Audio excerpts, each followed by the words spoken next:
Before history was written, the first stories were already shaping human destiny.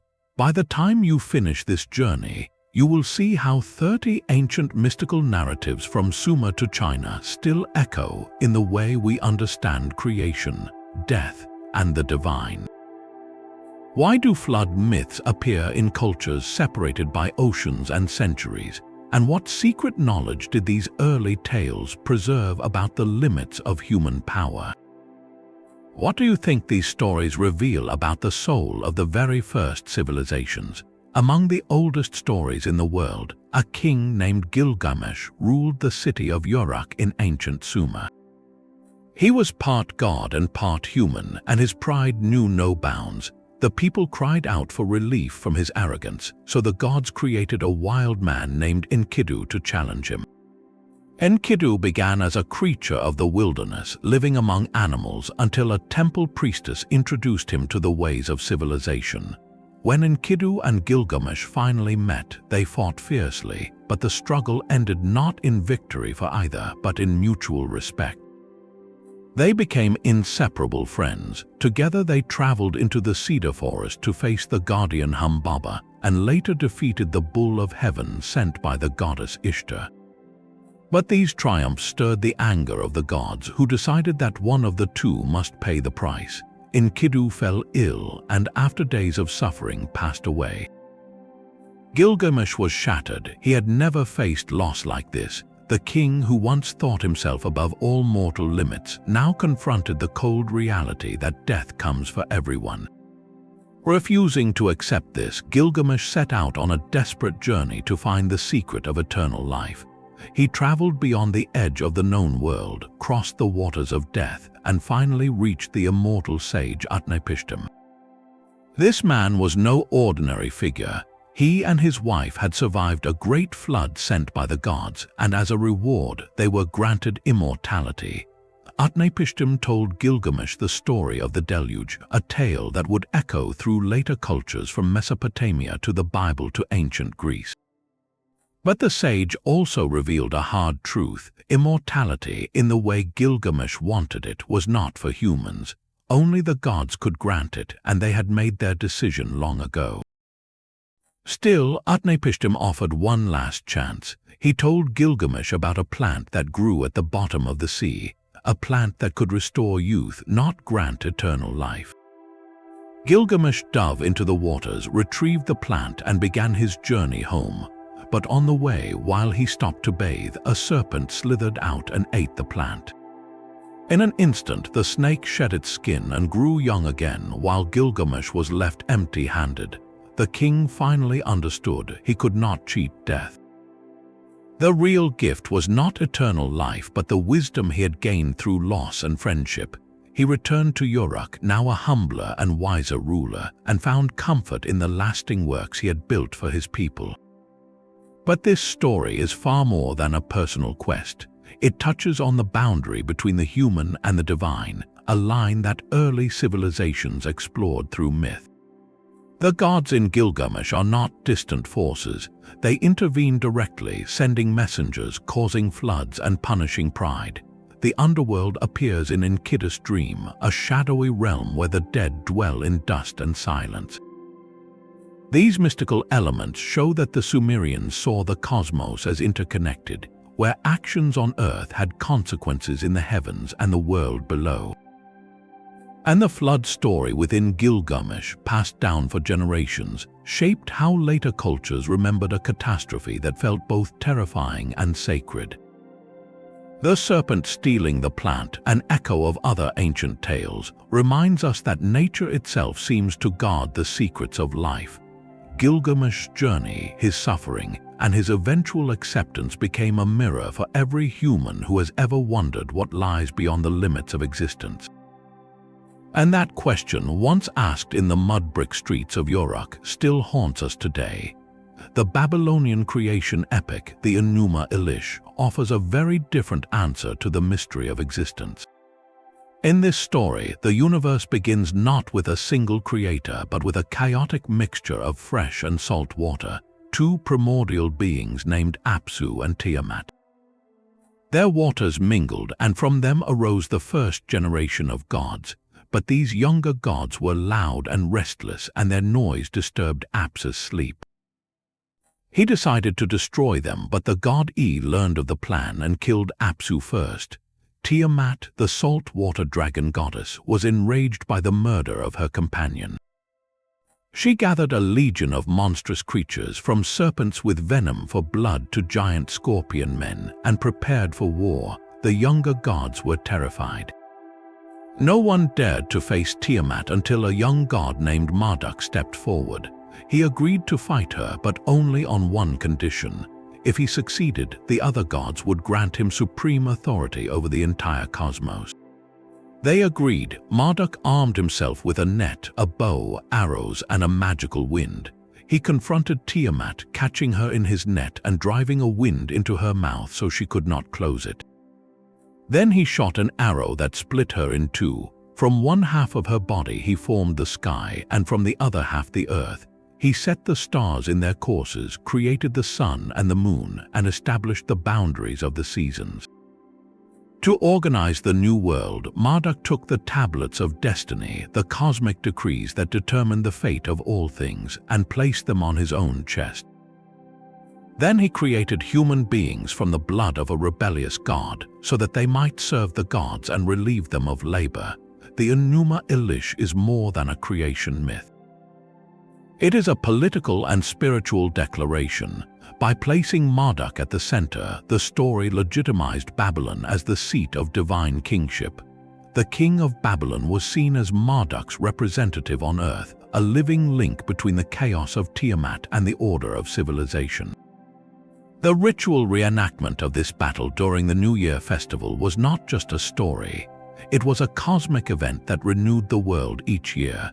The mystical heart of the Enuma Elish lies in the struggle between chaos and order. Tiamat represents the formless, dangerous deep, the raw material of existence that must be shaped and controlled. Marduk embodies the rational, the structured, the lawful. This conflict became a template for later creation narratives, from the Greek Titanomachy, where Zeus defeats the Titans, to the Hebrew separation of light from darkness in Genesis. The tablets of destiny, too, echo in other traditions as the divine book or tablet that records the fate of all beings. For the Babylonians, these tablets were not fiction. They were believed to exist in the temple of Marduk, written in cuneiform, holding the secret order of the universe. The Enuma Elish teaches that creation is not a peaceful emergence but a victory won through struggle, and that human purpose is tied to serving the divine order. It also raises a question that reverberates through history. If the world was forged from the body of a defeated chaos monster, does that chaos still lurk beneath the surface, waiting to break free? The story of Inanna offers a deep look at the power of descent. The Sumerian goddess of love, war, and fertility decided one day to journey into the underworld, the realm of her older sister Ereshkigal.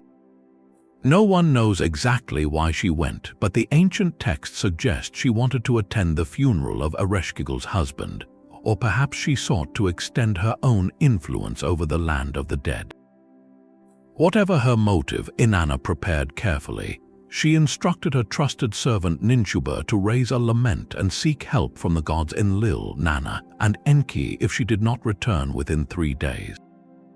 Then she dressed in her finest garments, put on her crown, and wore the 7 sacred ornaments that symbolized her divine power.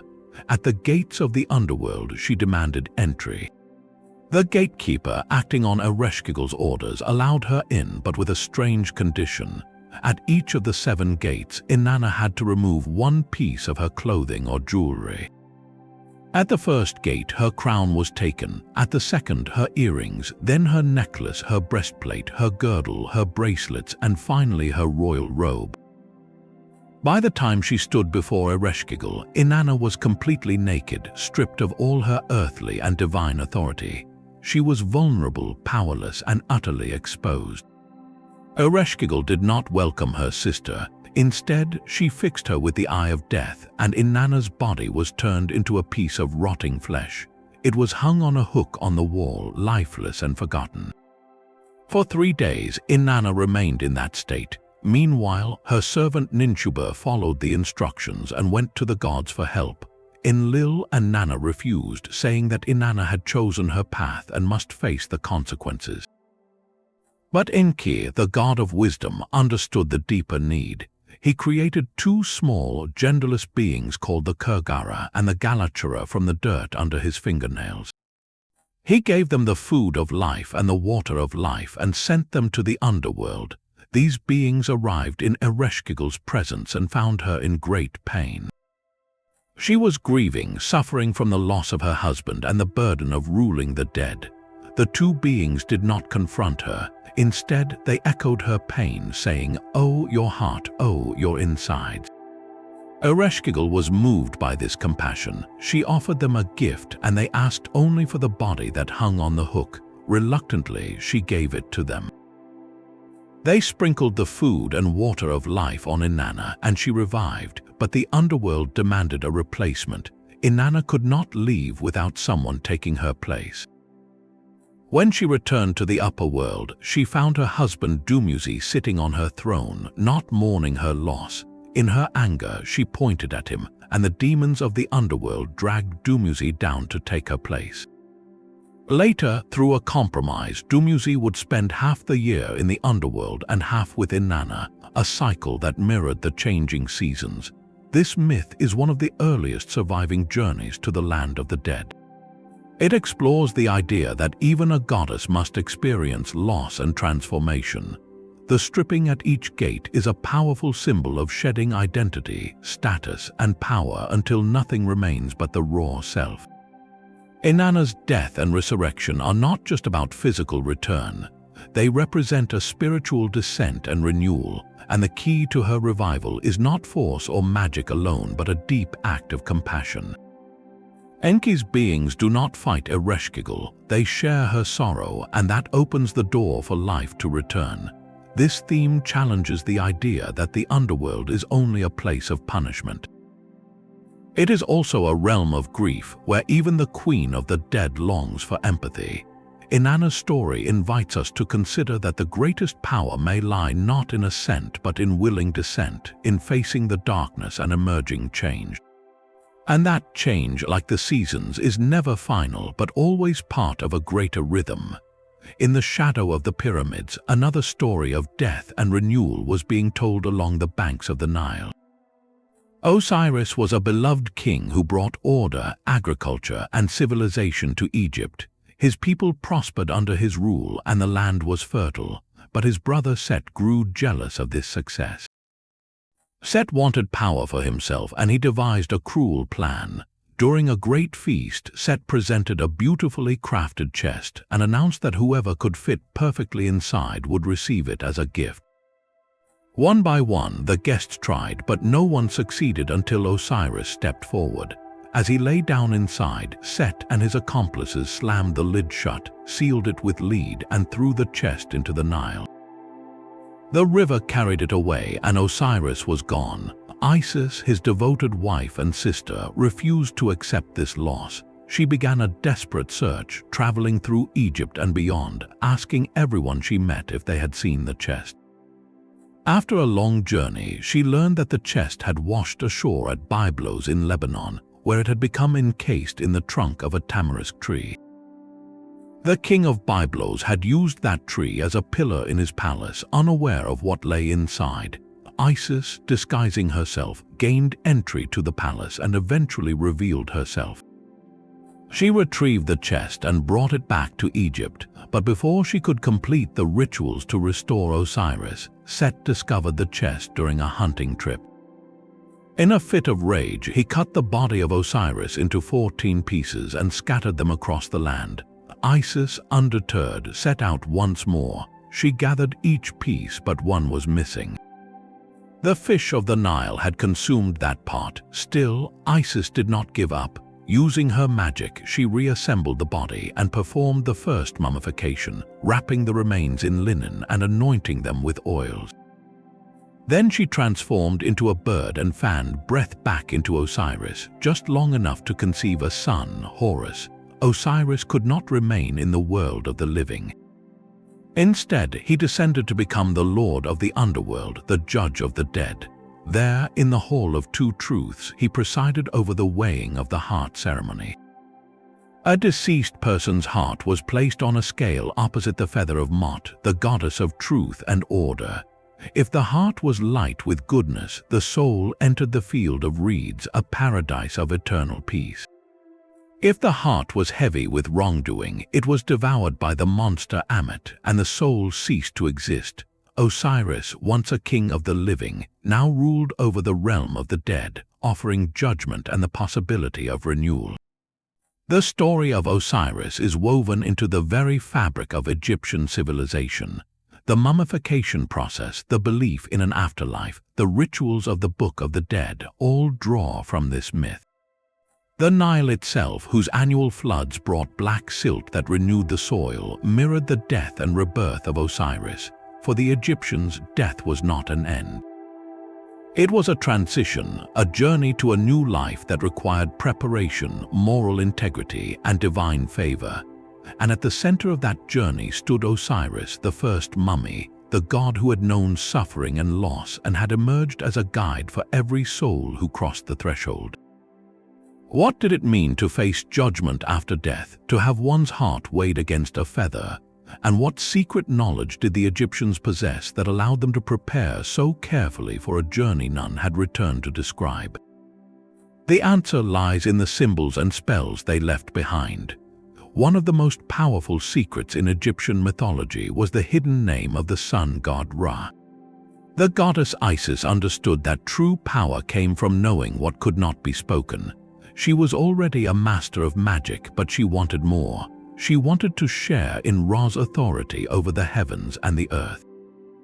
So she devised a careful plan. She gathered some of Ra's own spittle mixed with dust from the ground and shaped it into a serpent. Then she placed the creature along a path that Ra walked each day as he traveled across the sky. When the old god stepped on the snake, it bit him. The venom spread through his body, causing an agonizing burning. No god or healer could relieve his pain. Ra grew weaker and weaker, and his suffering mounted. Isis appeared before him and offered her help. She said she could cure him, but only if he told her his secret name, the name that no one else knew, the name that held the essence of his being. Ra was reluctant. He tried to trick her by listing many names he was known by, but Isis knew none of them were the true one. Finally, in his desperation, Ra agreed. He took Isis aside and he whispered his secret name into her ear. The moment she heard it, the power shifted. Isis gained control over Ra's authority, and she healed him by ordering the poison to leave his body. From that day forward, Isis had access to the hidden knowledge that governed the cosmos. This story reveals a deep belief in the magic of language. For the ancient Egyptians, a name was not just a label. It was a part of the soul itself. To know someone's true name was to hold power over them. This idea runs through many rituals and spells, where priests would recite the secret names of gods to gain their favor or command their aid. The serpent, too, was a symbol of both danger and transformation, and Isis used it not as a weapon of destruction but as a tool for acquiring wisdom. Her scheme was not malicious in the way we might think. It was a pursuit of knowledge, a way to elevate her own understanding and influence, and Ra, despite his pain, accepted the exchange. He understood that the secret name was too important to guard forever. By giving it away, he passed on a fragment of his divine power. This myth shows that in Egyptian culture, magic was not separate from everyday life. It was a practical force, accessible to those who knew the right words and the right rituals. Isis became the most powerful magician among the gods, and her knowledge was passed down to the priests who served in her temples. The secret name of Ra remained hidden, but the lesson was clear. The greatest mysteries are often found not in great battles or grand quests, but in the simple act of knowing a name. What other hidden names might have been whispered in the dark chambers of the pyramids, and what power did they hold over the forces that shaped the world? In the beginning, there was only none, a vast dark ocean of endless water. No sky, no earth, no gods, no life, just a silent, formless deep that stretched in every direction without limit. Then, from within that primordial sea, a single point of awareness stirred. It was Atum, the self-created one, the first being. He had no mother, no father, no guide. He simply willed himself into existence. Atum stood alone upon the waters, and in that solitude he felt the weight of emptiness. He needed a place to rest, a solid foundation in the midst of the chaos. So he caused a hill to rise from the waters. This was the Benben, the primordial mound, the first land to break the surface. It was a sacred shape, like a pyramid or an obelisk, and it became the symbol of creation itself. Atum stood on that mound, and he began to bring forth the world, but he could not do it alone. He needed other beings, and so he turned inward. In a solitary act of divine self-generation, Atum brought forth 2 children. From his own essence, he produced Shu, the god of air and light, and Tefnut, the goddess of moisture and order. Some texts describe this as a sneeze or a spit, a gentle expulsion of energy, while others speak of it as a more intentional act of creation. Either way, Shu and Tefnut emerged, and the world began to take shape. They were the first pair, the breath and the moisture, the forces that would separate the sky from the earth and bring structure to the formless void. But Atum did not stop there. Shu and Tefnut themselves gave birth to Geb, the earth god, and Nut, the sky goddess. And from Geb and Nut came the next generation, Osiris, Isis, Set, and Nephthys. Together, these 9 gods formed the Ennead, the great council of deities who govern the forces of nature, life, death, and kingship. Atum, as the original source, stood at the head of this family, the father of all. This creation myth is profoundly different from the chaotic battles of Mesopotamia. Here, there is no violence, no struggle. Creation flows from a single point of pure will. Atum is complete within himself. He does not need a partner or an enemy. He simply acts and the universe responds. The Benben mound became a central symbol in Egyptian religion. Every temple and pyramid was seen as a monument to that first hill, a place where the divine order touched the mortal world. The obelisks that still stand today are echoes of that original stone, pointing toward the heavens where Atum first stood. And the theme of order emerging from chaos is repeated throughout Egyptian thought. None would always remain, the dark water lapping at the edges of the world, but it was Atum who drew the line between what is and what is not. He established Mot, the principle of truth, balance, and cosmic harmony, and set the stars on their courses. This act of self-creation says something deep about how the Egyptians understood divinity. Their gods were not distant or passive. They were active, self-sufficient, and capable of bringing forth life from their own being. Atum did not need to fight a monster or shape clay. He simply existed, and that existence was enough to generate the entire cosmos. And the mound, that first speck of land rising from the endless waters, reminds us that order is not a given. It is a choice, a decision to rise above the chaos. In every temple, in every ritual, the priests would reenact the moment of Atum's emergence, sprinkling water and raising the Benben stone to renew the world. What secret did that first mound hold? And why did the Egyptians believe that by recreating that moment, they could keep the universe from slipping back into the silent deep? On that same sacred mound, a bird once stood at the very dawn of time. The Egyptians called it the Bennu, and they saw in it a living symbol of the sun's daily journey. Every morning, Ra rose from the eastern horizon, bringing light and life. Every evening, he descended into the underworld, only to be reborn again the next day. The Bennu bird reflected this eternal rhythm. It was said to be self-created, just like the sun, and it lived for centuries. When its time drew near, it would build a nest of aromatic herbs and spices, and then, in a burst of flame, it would be consumed. From the ashes, a new Bennu would emerge, young and full of vigor, ready to start the cycle once more. But the Bennu was not just a creature of the sun. It was also a witness to the very first moment of creation, According to the ancient texts, the Bennu flew over the primordial waters of Nun and then alighted on the Benben, the first mound of earth to rise from the chaos. There it let out a cry that broke the silence of the universe. That call was the first sound, the first voice in the empty world, and it marked the beginning of time itself. In some versions, the Bennu was the soul of Ra, a visible form of the sun god's own life force. In others, it was a separate being that helped maintain the order of the cosmos. Temples throughout Egypt displayed images of the Bennu, often crowned with the sun disk or the white crown of Upper Egypt. Priests performed rituals that echoed the bird's renewal, burning incense and reciting spells to ensure the sun would rise again. The Bennu story embodies a deep human longing for hope. Even in the face of endings, whether the end of a day, the end of a life, or the end of an age, there is the promise of a new beginning. The bird does not fear the fire, it accepts it as part of its transformation, and in that acceptance it teaches that nothing truly disappears, it only changes form, waiting to be reborn.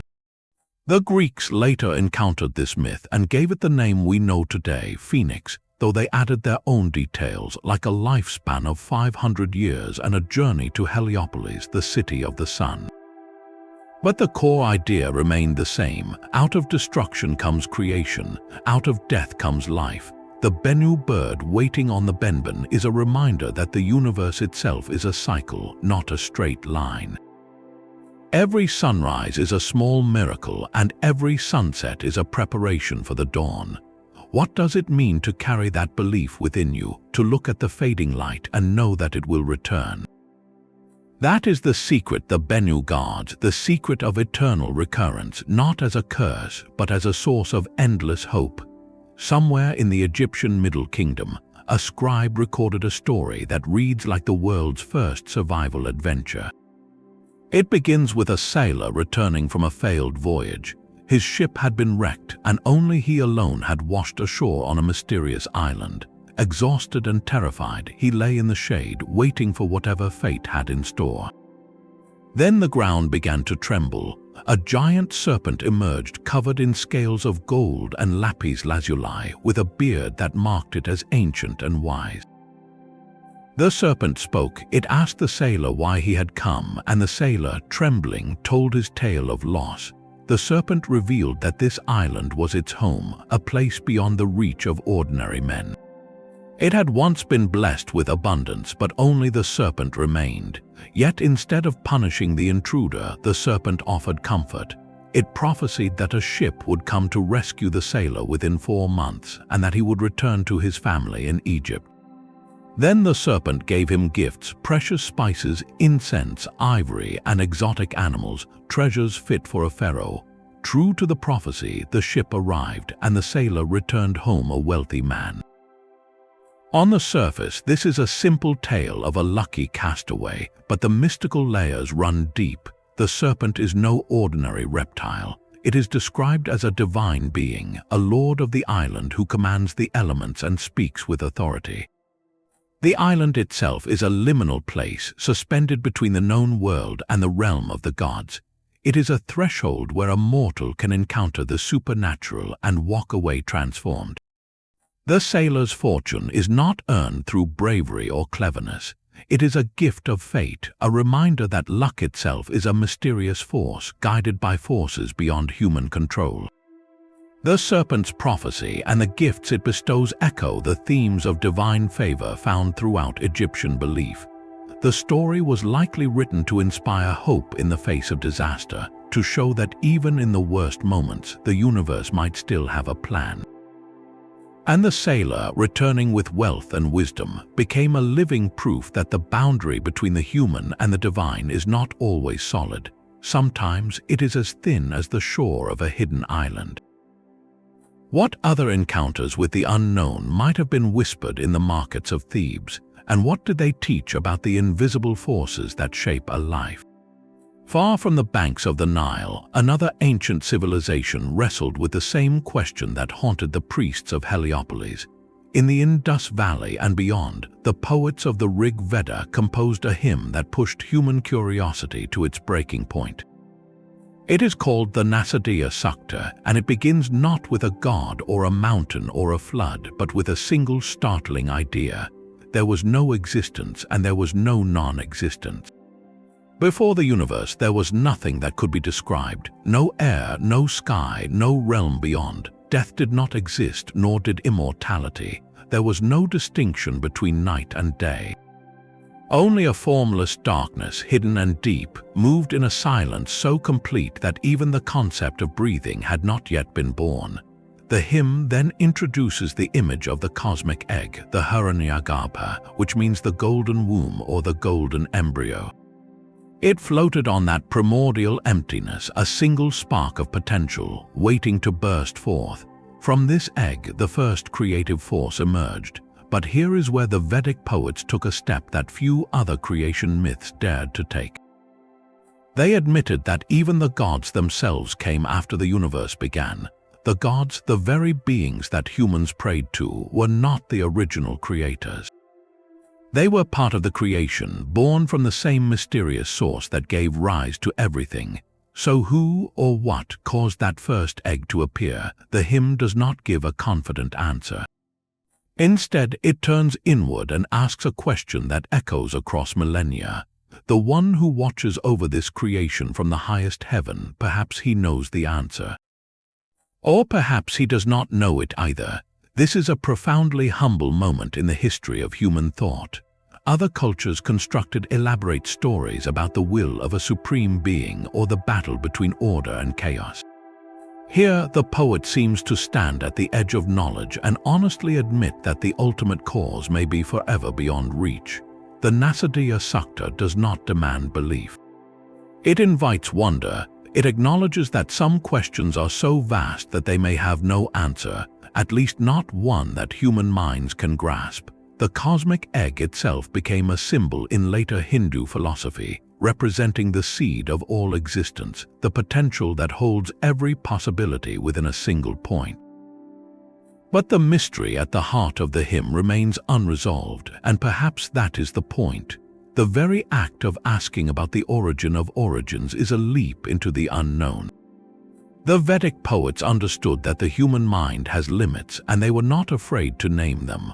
What does it mean to sit with a question that cannot be answered? And how does that uncertainty itself become a form of knowledge? The poets of the Rig Veda left their question hanging in the silence of the infinite. But another ancient tradition gave a vivid answer, one that begins not with a cosmic egg but with a small fish in a river. The story of Manu is the Hindu flood myth, and it carries within it the same haunting pattern found in Mesopotamia and Egypt. A great deluge wipes away nearly everything. A chosen survivor is warned, and the seeds of life are carried forward into a new age. In this version, the hero is Manu, the first man, the progenitor of humanity. One day, while performing a ritual at the river, he cupped his hands to take water and found a tiny fish in his palm. The fish spoke to him. It begged for protection, saying that if Manu saved it, it would one day return the favor. Manu placed the fish in a jar. The fish grew quickly, too quickly for the jar, so Manu moved it to a larger vessel. Soon it outgrew that one too, and then a pond, and then a lake. Finally, the fish asked to be taken to the ocean, for it had become enormous. As Manu released it into the vast waters, the fish revealed its true nature.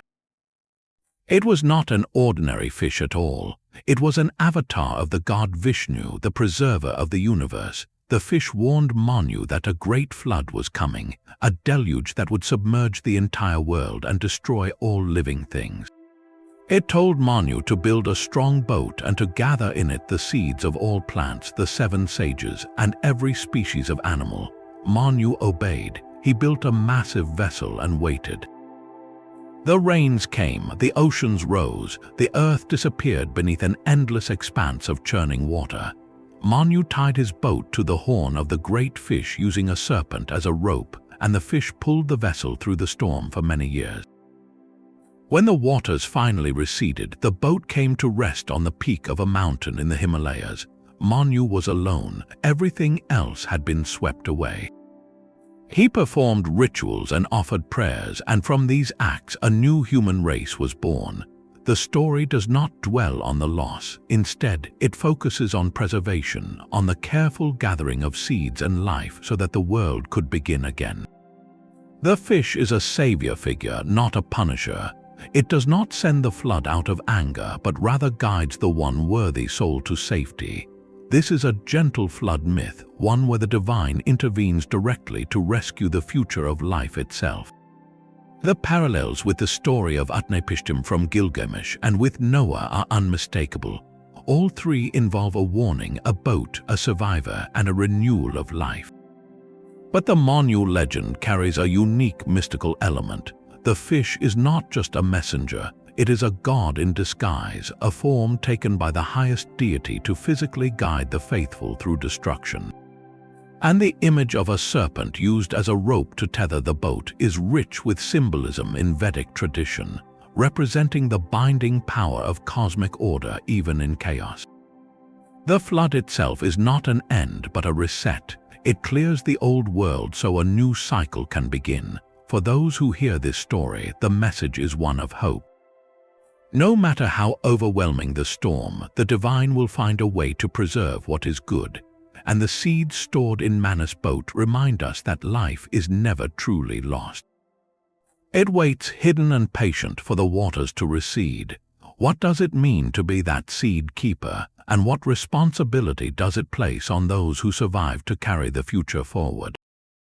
A giant slept inside an egg for 18,000 years. The egg contained the entire universe before creation, a perfect sphere of potential where nothing had yet been divided. Inside that shell, the giant named Pangu grew slowly, his body taking shape in the darkness, his breath becoming the first stirrings of life. When he finally awoke, he found himself cramped and suffocating. The egg was too small, so Pangu stretched his limbs and pushed against the shell. The pressure grew immense until the egg cracked open with a sound that shook the void. But what emerged was not yet the world. The lighter, clearer parts of the egg floated upward to become the sky. The heavier, denser parts sank downward to become the earth. And Pangu stood between them, holding them apart. For another 18,000 years, he grew at a rate of 10 feet each day. As he grew taller, the sky rose higher and the earth thickened beneath his feet. He was the pillar that kept the two realms from collapsing back into chaos. This separation is the origin of yin and yang, the complementary forces that govern all existence. The sky is yang, light, active, and masculine. The earth is yin, dark, receptive, and feminine. And Pangu, standing at the boundary, was the living tension between them, the balance that makes harmony possible. Finally, after untold ages, Pangu knew his task was complete. He laid down and let his body return to the elements he had separated. His breath became the wind and clouds. His voice became thunder, his left eye became the sun, and his right eye became the moon. His blood flowed into rivers and seas, his hair and beard scattered as stars and plants. His flesh became soil, and his bones became mountains. His sweat fell as rain. The very parasites that lived on his skin became the first human beings. In this way, Pangu did not simply create the world. He became the world. Every mountain, every river, every gust of wind carries a fragment of his being. The myth reflects a profound idea that is central to Chinese thought. The universe is not a separate creation built by a distant god. It is a living body, a single organism where everything is interconnected. The harmony of yin and yang is not a static balance but a dynamic relationship, always shifting, always adjusting, like the breath of the sleeping giant who still sustains all existence. Pangu's story is older than the written record, passed down through oral tradition before being recorded in texts like the records of strange things. It offers a vision where death is not an ending but a transformation, a gift of self to the world. And the 18,000 years of growth remind us that creation is patient, that the universe unfolds at its own pace, and that the forces which shape our lives are older and larger than we can fully grasp. While Pangu became the world, another creator shaped humanity from simple earth. Her name was Nuwa, and she was a goddess of immense wisdom and compassion. In the beginning, she walked alone across a land that was beautiful but empty. She saw mountains and rivers, birds and beasts, but no being that shared her own form.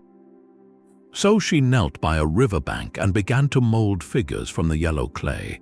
One by one, she shaped them with care, giving each a face, limbs, and a spark of life. As she breathed over them, the figures came alive, dancing and laughing. They were the first humans. For a time, Nuwa worked tirelessly, but the task was enormous. The earth was vast, and her hands grew weary. So she took a length of rope, dipped it in the mud, and swung it through the air. Drops of clay flew in all directions, and wherever they landed, they also became people. This is why the old stories say some humans are born into wealthy and noble families, while others are ordinary. Those shaped by hand were the elite, and those from the rope splatters were the common folk. But all of them were her children, and she loved them equally. They spread across the land, built villages, and learned to live together. Yet peace did not last forever. A conflict erupted between two great spirits, Gong Gong, the god of water, and Zhurong, the god of fire. Their quarrel grew into a battle that shook the foundations of the universe. Gong Gong, in his rage, slammed his head against Mount Baju, one of the pillars that held up the sky. The pillar shattered, the heavens tilted, tearing a great rift in the celestial dome. Fire and flood poured through the gap, and chaos threatened to consume the world. The earth itself cracked open, releasing poisonous vapors. Forests burned, rivers overflowed, and wild beasts emerged to terrorize the survivors. Nuwa saw the suffering of her creations. She knew she had to act, so she gathered 5 colored stones, each one representing a different element or direction, and she melted them in a great fire. With this molten stone, she patiently patched the hole in the sky. The colors shimmered and hardened into a new canopy, holding back the flood of chaos. To ensure the sky would never fall again, she cut the legs off a giant sea turtle and used them as 4 new pillars to support the heavens at the corners of the earth. She also drove away the destructive beasts and calmed the raging waters. Order was restored. The world had been broken, and Nuwa had repaired it. This story carries 2 profound mystical ideas. First, that humans were created not from divine rebellion or punishment, but from a simple act of creativity. Nuwa did not need sacrifices or worship to make people. She simply wanted company. Second, the calamity was caused by a dispute among divine beings, a reminder that even the gods are not free from conflict. Yet Nuwa did not seek revenge or judgment. She saw a broken world and fixed it. Her 5 colored stones became a symbol of healing, of taking fragments of the universe and weaving them back into wholeness. The turtle legs that became pillars speak to a deep connection between the animal world and the stability of the cosmos. The message is one of resilience. When things fall apart, there is always the possibility of mending. What does it mean to carry that belief that the fabric of existence can be torn and then restored by patient hands? And what fragments from our own lives might be gathered and transformed into something that holds the sky in place? The repair of the sky was not the end of the story, only the beginning of a new kind of order. Above the mended heavens, a vast bureaucracy took shape, one that mirrored the imperial courts of ancient China. At the very top of this cosmic hierarchy sat a figure known as the Jade Emperor, a ruler whose authority extended over every god, spirit, and mortal. But unlike the warrior gods of other cultures, the Jade Emperor earned his throne not through battle or conquest, but through a long journey of moral perfection. According to the myth, he was once a mortal prince named Zhang, a man of deep compassion who renounced his wealth and power to live a life of service. He endured countless trials and reincarnations, each time growing wiser and more virtuous until after billions of years, he finally attained the highest state of enlightenment and was invited to rule the celestial realm. The Jade Emperor's palace was said to be located in the highest heaven, a place of pure jade and golden light where he oversaw a vast staff of officials. Every god had a specific duty. Some controlled the weather, others managed the harvests, and still others kept records of every human deed. Beneath him were the 4 heavenly kings who guarded the cardinal directions and the mother goddess who protected women and children. This was not a chaotic pantheon of squabbling deities. It was a celestial government with ranks, promotions, and a clear chain of command. Mortals could appeal to the Jade Emperor through prayers and offerings, and he would dispatch the appropriate god to handle the situation. The belief in this hierarchy gave ancient Chinese society a sense of cosmic accountability. If a person suffered injustice on earth, they could trust that the celestial records would eventually set things right.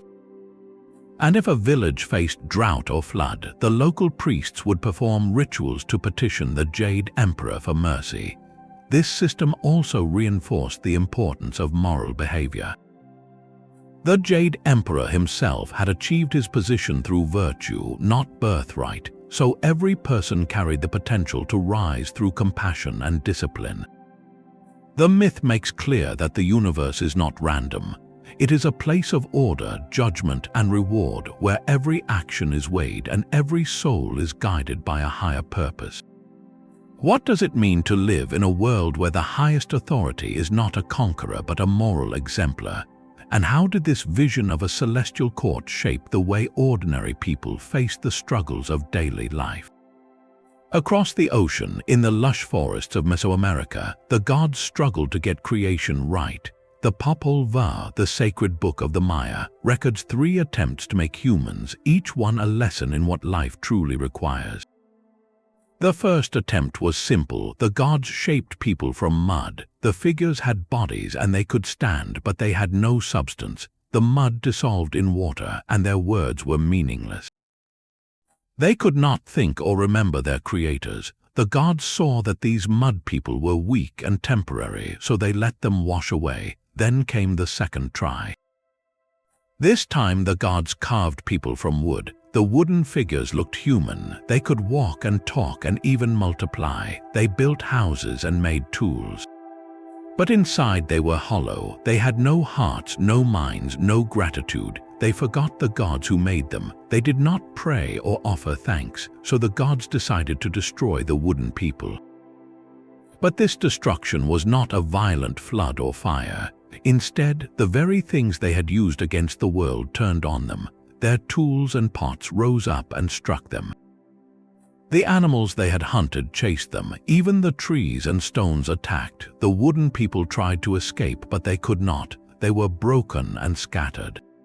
Some legend says a few survived and became the monkeys of the forest, a reminder that a body without a soul is just a shell. The gods realized their error. They had given form without feeling, shape without spirit, so they prepared a third attempt. This time they gathered white and yellow maize, the sacred grain that sustained the Maya civilization. They ground the maize into dough, mixed it with water, and shaped 4 men. But the gods did not breathe life into them. Instead, they placed within these men something far more powerful: understanding. The 4 men from maize could see the world clearly. They could name the mountains and rivers, the stars and the animals. Their minds were sharp and their hearts were full of gratitude. They thanked the gods for their existence, but the gods grew worried. These men were too perfect. They could see everything, even the thoughts of the gods themselves. That kind of power was dangerous, so the gods dimmed their vision. They cast a mist over their eyes so that only what was near could be seen clearly. The 4 men could no longer perceive the infinite, but they could still live wisely and humbly. Then the gods created 4 women from the same maize dough, and the first families of the Maya were born. The mystical heart of this story is maize. It is not just food, it is the substance of humanity itself. The Maya believed that their bodies were literally made from the same material that fed them. Maize was sacred, a gift from the gods that held the secret of life, and the gods themselves learned through trial and error. They were not all-knowing from the start. They fumbled and corrected. This makes the Popol Vuh a story of progress, of seeking balance between power and humility. The wooden people failed because they lacked inner life. The mud people failed because they lacked permanence. Only the maize people had both body and soul, rooted in the earth and open to the divine. The mist that dimmed their sight is a reminder that human knowledge has limits. We are not meant to see everything. Mystery remains, and that mystery itself is a gift. The Popol Vuh invites us to ask what we are made of and whether we have the gratitude that the first maize people showed. The same sacred book tells another story of trials and transformation.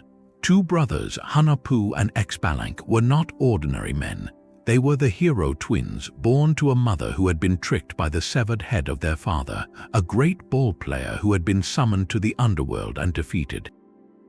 The boys grew up in the shadow of that loss, but they carried within them a spark of defiance that no Death Lord could extinguish.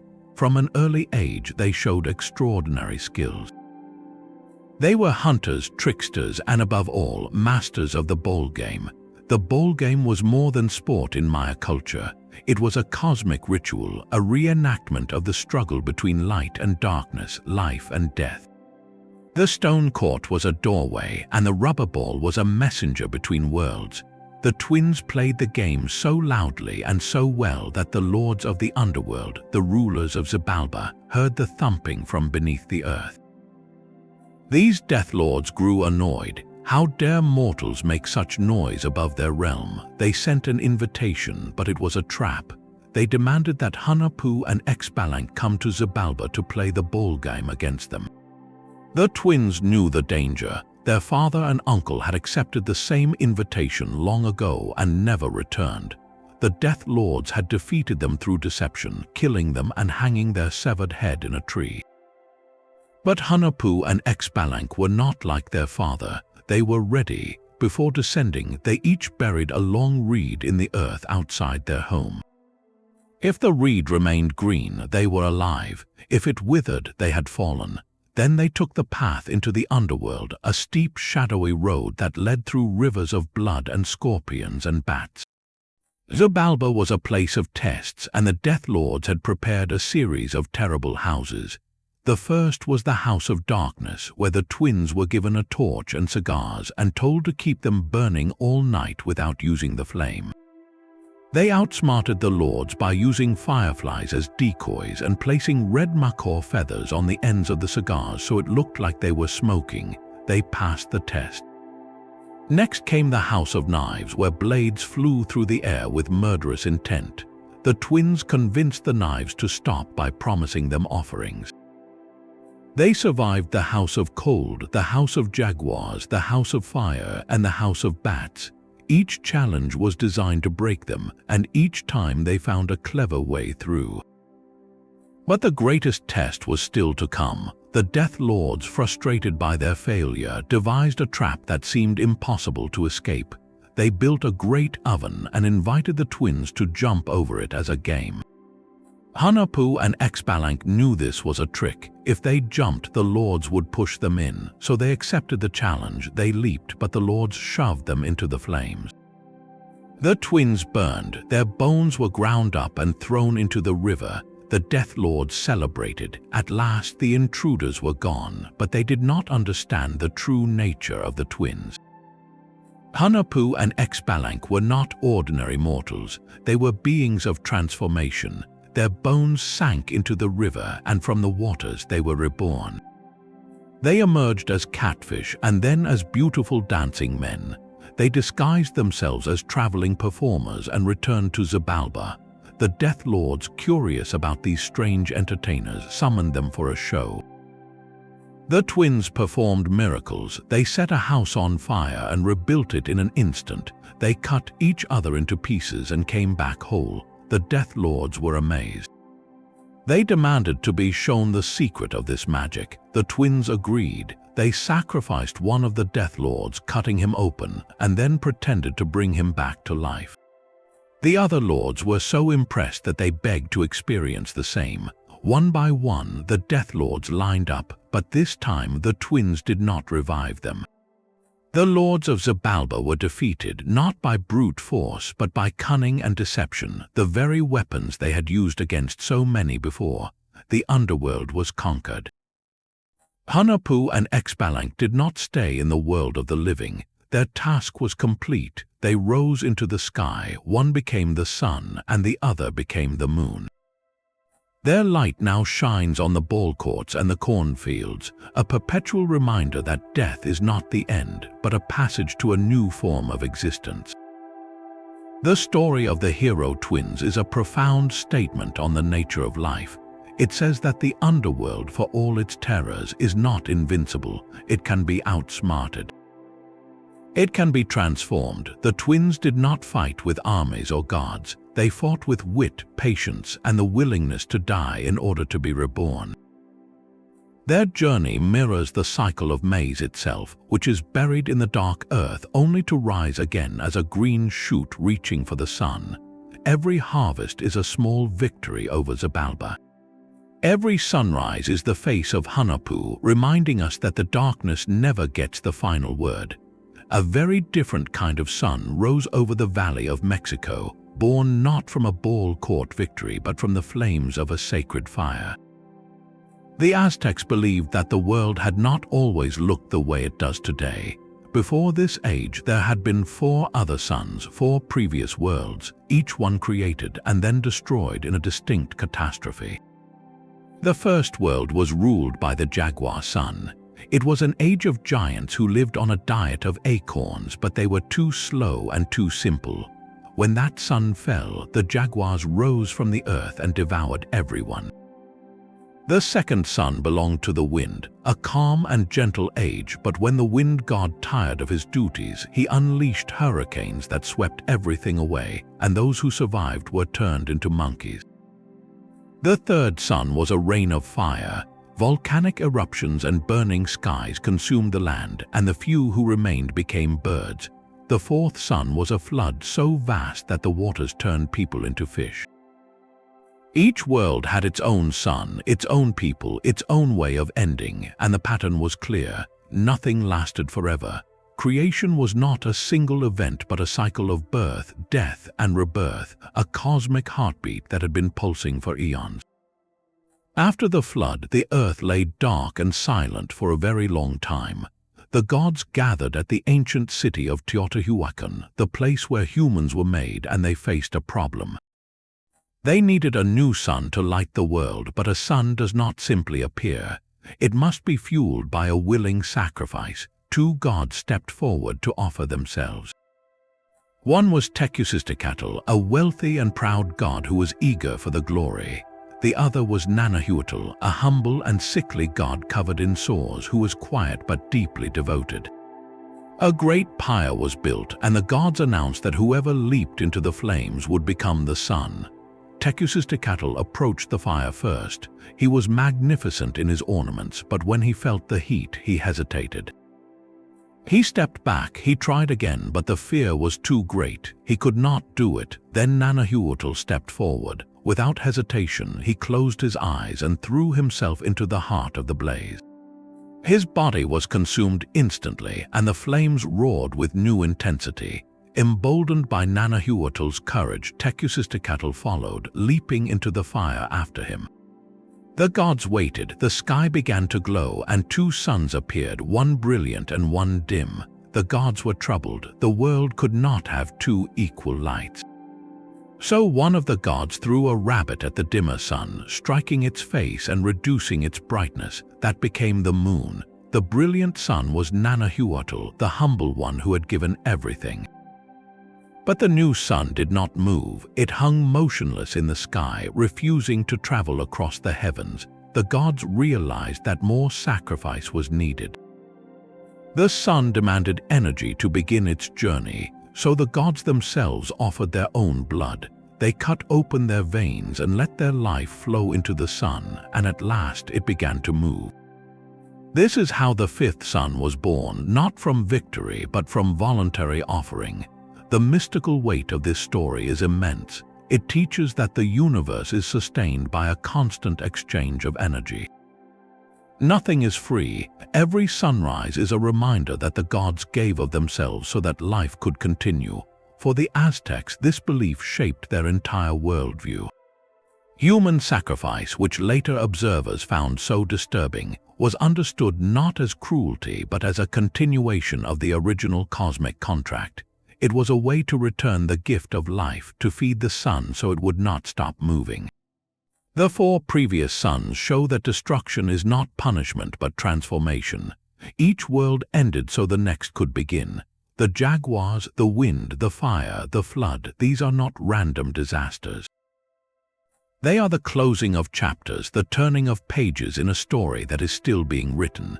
And Nahuatl, the god covered in sores who had been overlooked and ignored, became the most powerful light of all. There is a profound lesson in his rise. True strength is not in wealth or appearance, but in the willingness to act when no one else will.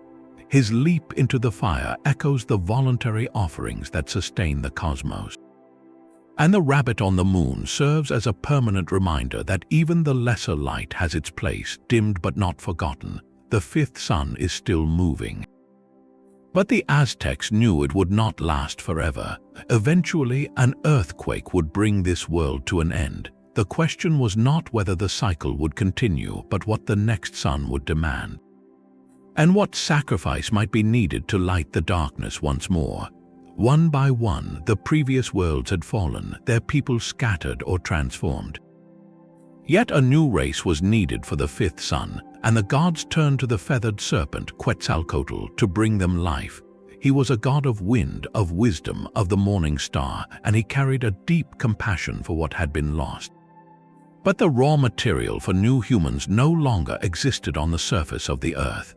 The bones of the people from the previous age lay in the underworld, in the realm of the dead, guarded by the god Mictlantecutli.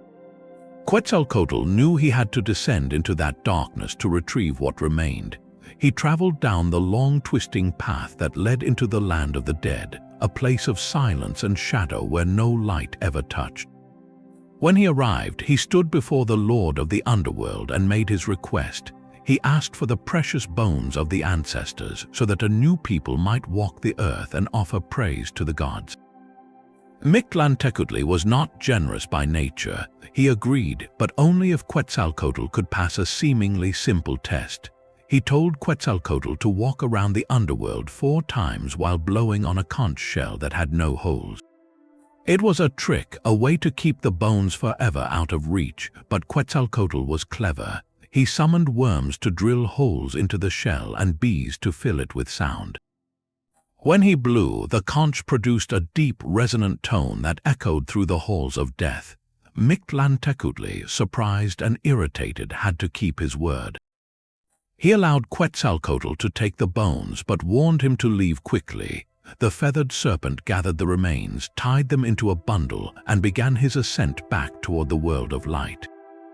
But Mictlantecutli did not intend to let him escape so easily. He sent his minions to chase Quetzalcoatl, and they dug a pit in his path. As Quetzalcoatl ran, he stumbled and fell. The bundle of bones shattered into pieces of all different sizes. That is why the old story says humans are not all the same height and shape. The fragments could never be perfectly reassembled. Quetzalcoatl gathered what he could and continued his journey. He carried the broken bones to the sacred place of Tamonchon, where the goddess Cihuacotl, the snake woman, ground them into a fine powder like cornmeal.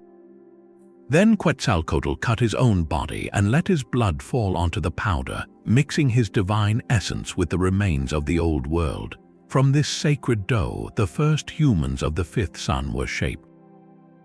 They were formed from the bones of their ancestors and the blood of a god, a constant reminder that life is a gift built on what came before and sustained by sacrifice. But Quetzalcoatl did not stop there. He also brought to humanity another precious gift. In the beginning, people ate only roots and wild plants. They did not know the taste of true nourishment. Quetzalcoatl saw an ant struggling under the weight of a single yellow kernel, and he followed the ant to the heart of a mountain called Tonacatepetl, the mountain of sustenance. Inside, the mountain was filled with maize, the sacred grain that could feed the world, but the mountain refused to open.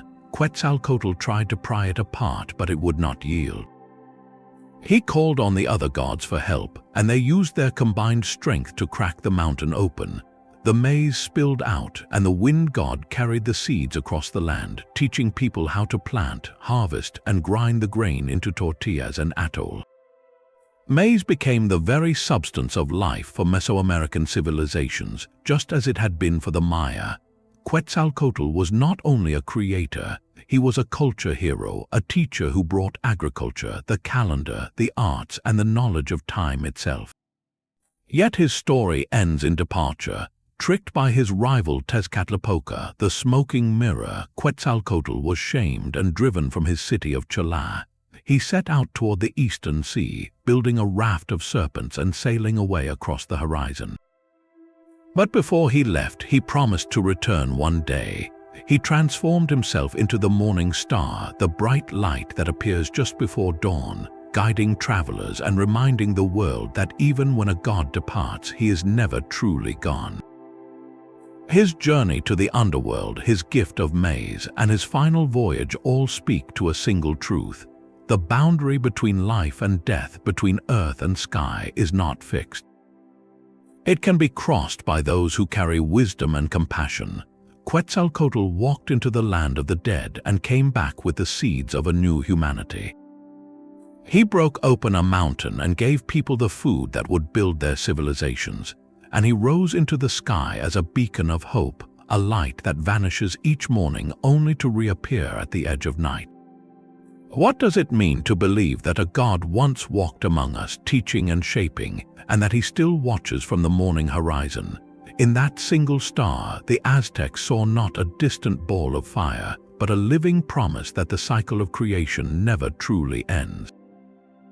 Long before the story of Noah was written, a king named Ziusudra sat in his palace in the ancient city of Shurapak and received a warning that would change the world.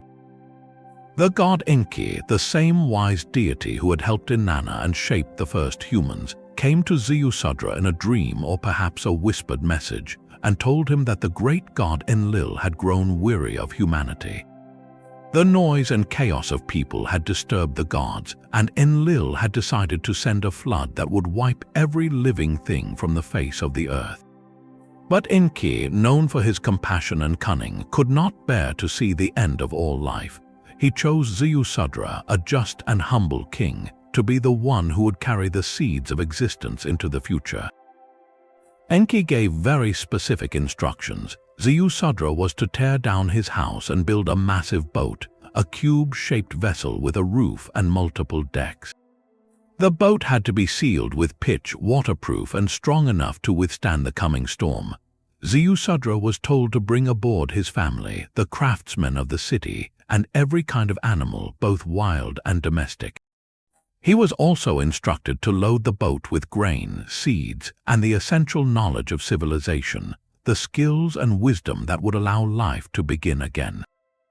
The king obeyed without hesitation. He worked tirelessly, and the people of Shurapak watched in confusion as their ruler dismantled his home and constructed a strange ark on the riverbank.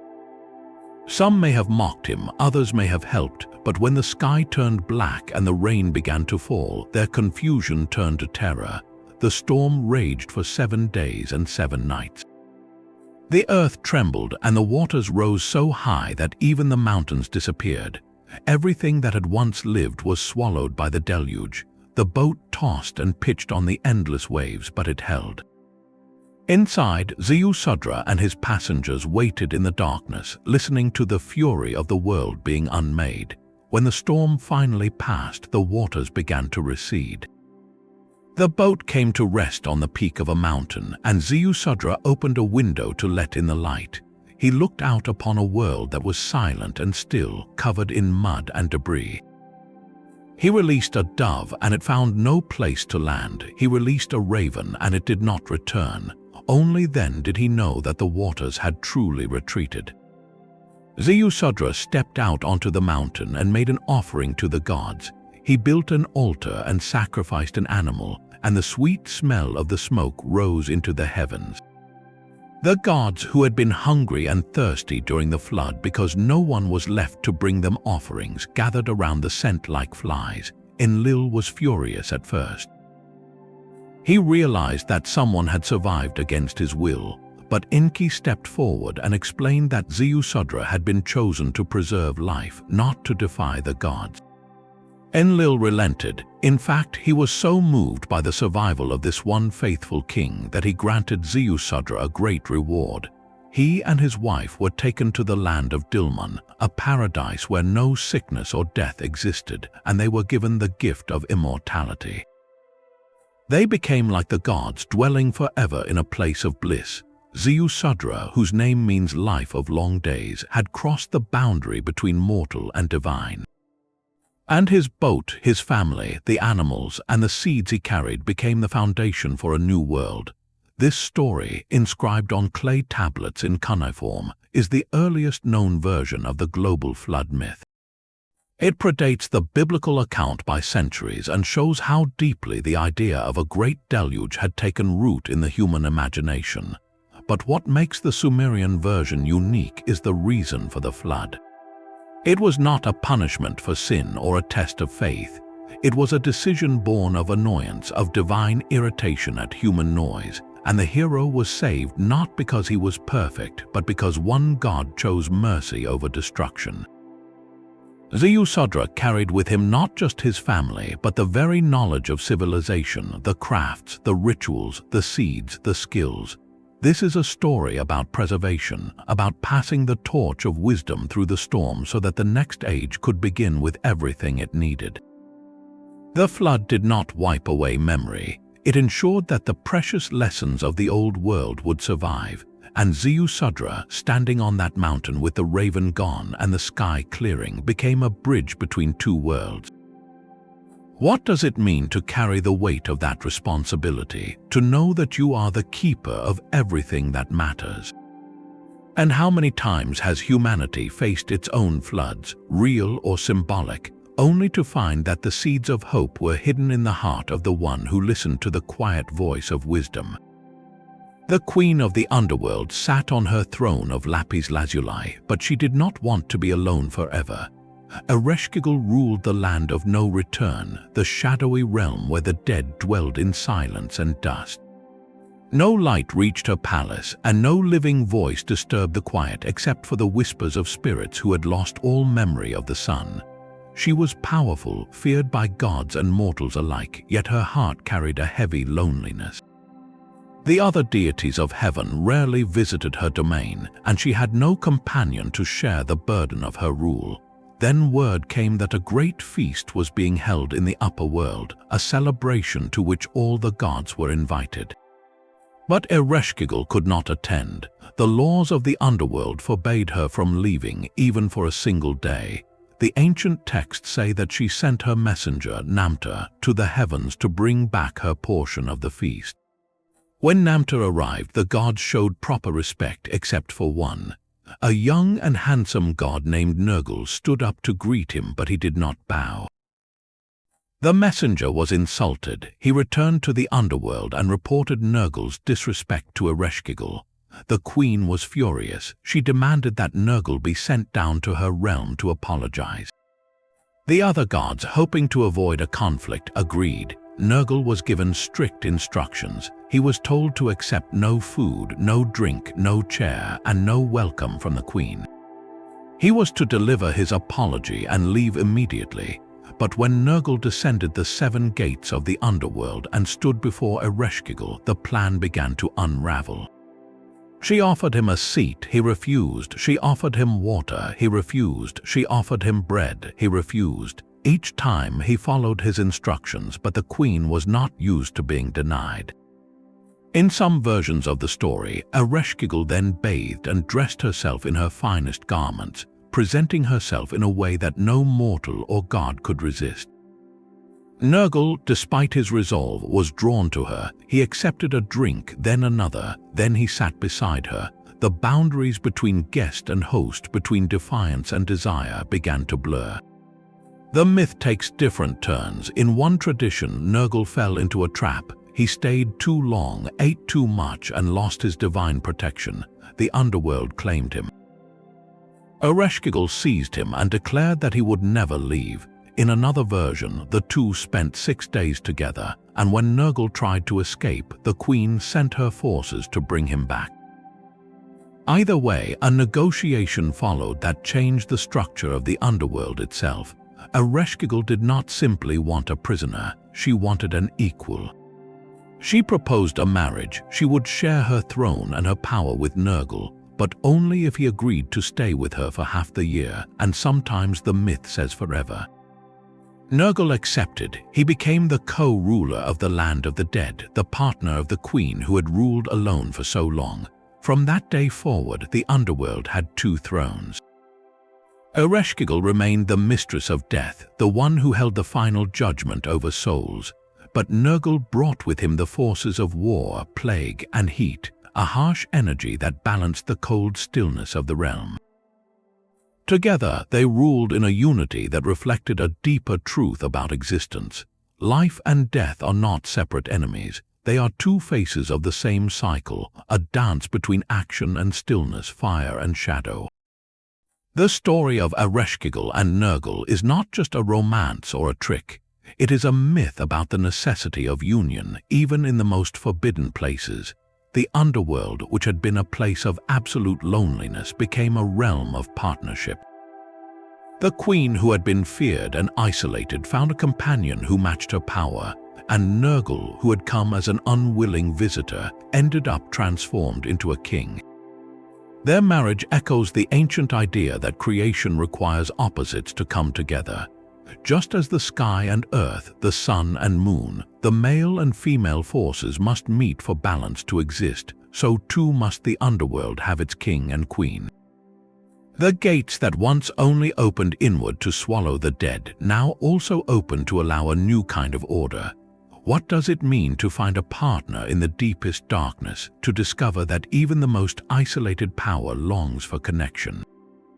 In the union of Ereshkigal and Nergal, the ancient scribes left a message that the underworld is not a place of simple emptiness. It is a realm of hidden life, where even death itself can be transformed by a bond that defies the boundaries between worlds. While the underworld of Mesopotamia and Mesoamerica was a realm to be tricked or conquered, the ancient Egyptians approached it with a different strategy. They prepared a detailed guidebook, a collection of spells, hymns, and instructions meant to ensure a safe passage through the dangers that awaited after death.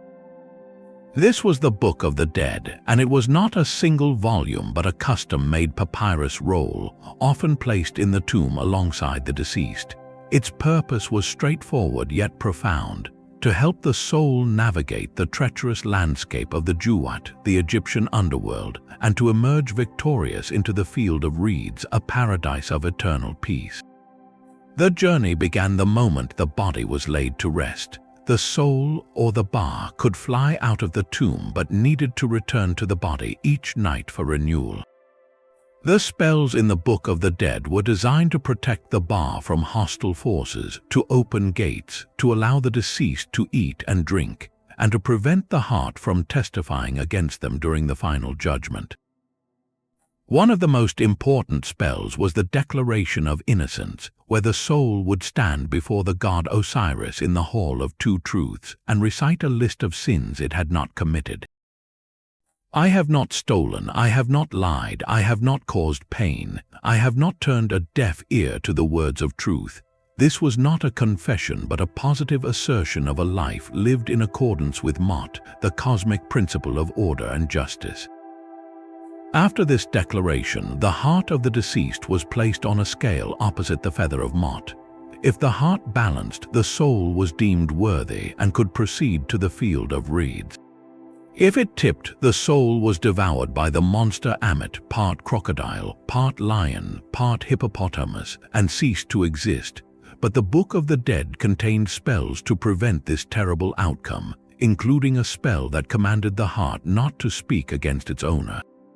The spells were not merely words, they were believed to be potent utterances that carried the power of the gods. Each spell was accompanied by a vignette, a small illustration depicting the scene, so even the illiterate could recognize the correct ritual. The papyrus was often placed in the arms of the mummy or inside the coffin, a silent companion for the soul's perilous journey. The field of reeds was described as an ideal version of Egypt, where the fields were always fertile, the canals never dry, and the deceased could farm, fish, and enjoy the company of loved ones for eternity.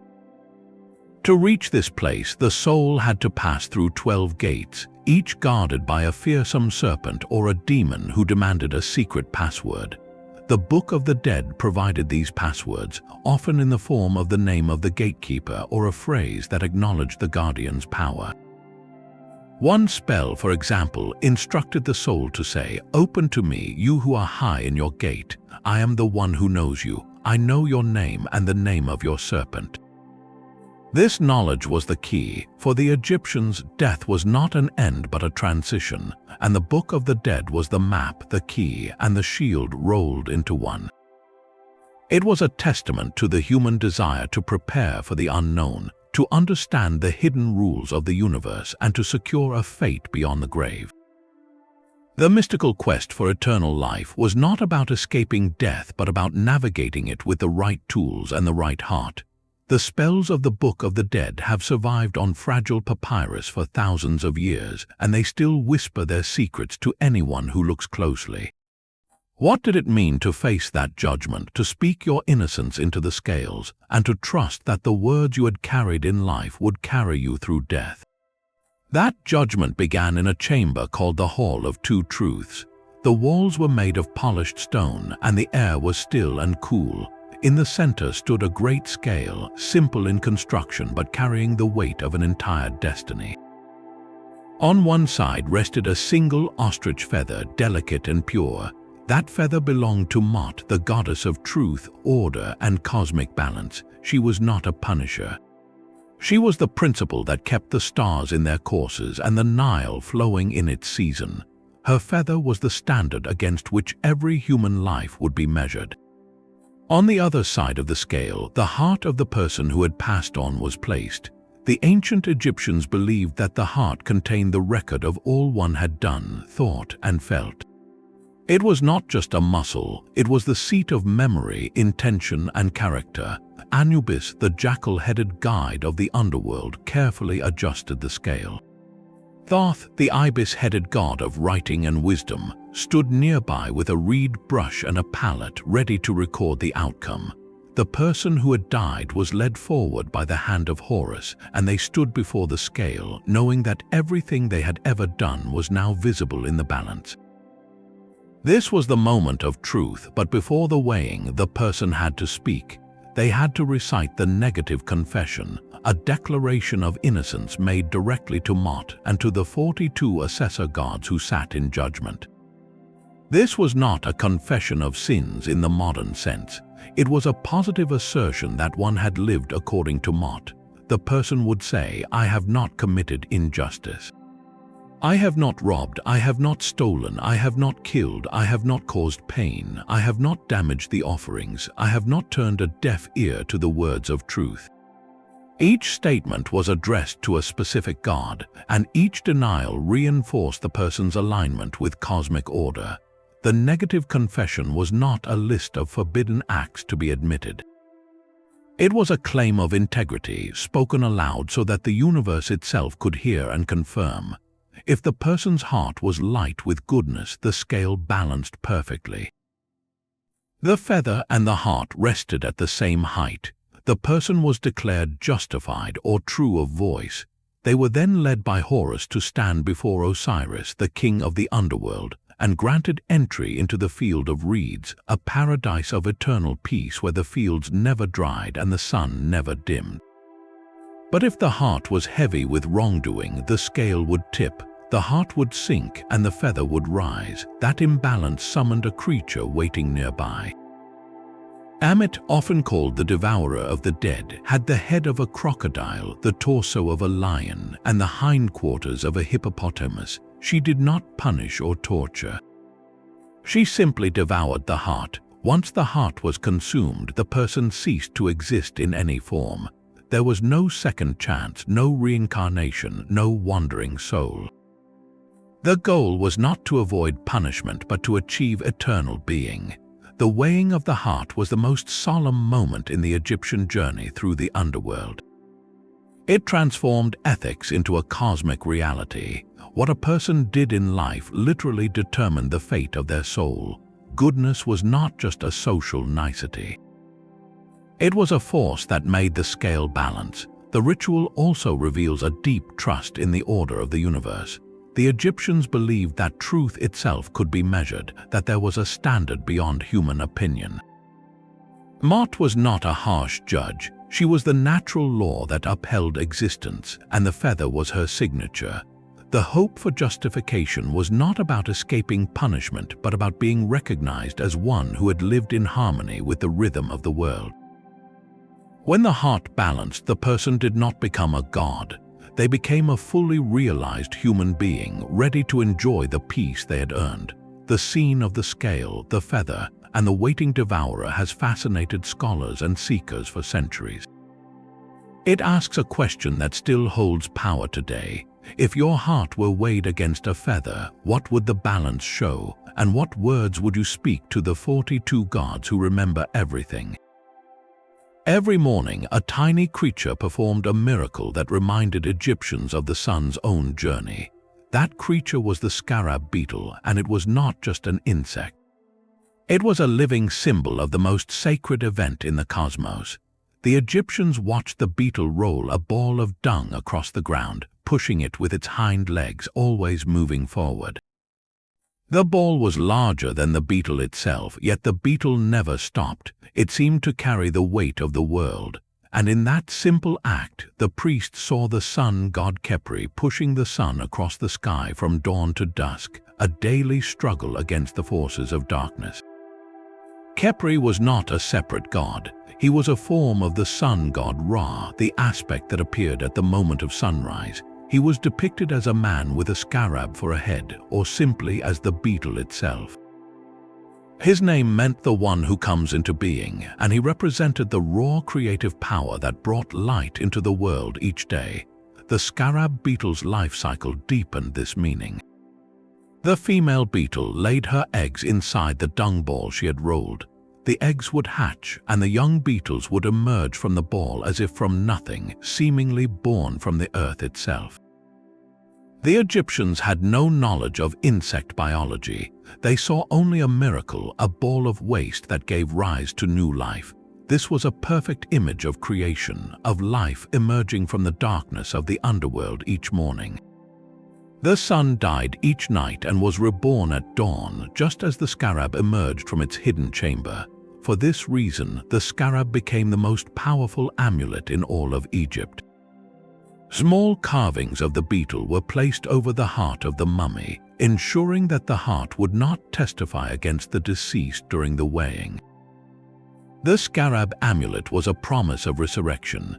It was often inscribed with a spell from the Book of the Dead, commanding the heart to speak only truth or to remain silent.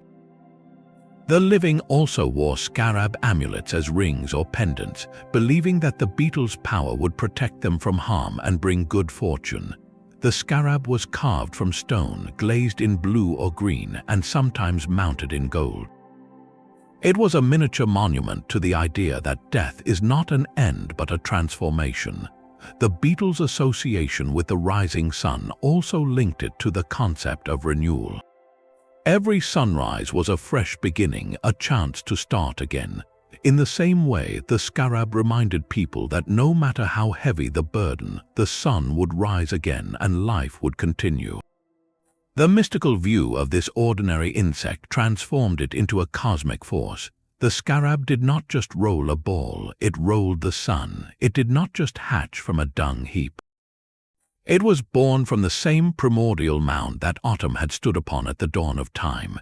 In the temples and tombs, the image of the scarab appeared again and again, carved into walls, painted on coffins, and stamped into seals.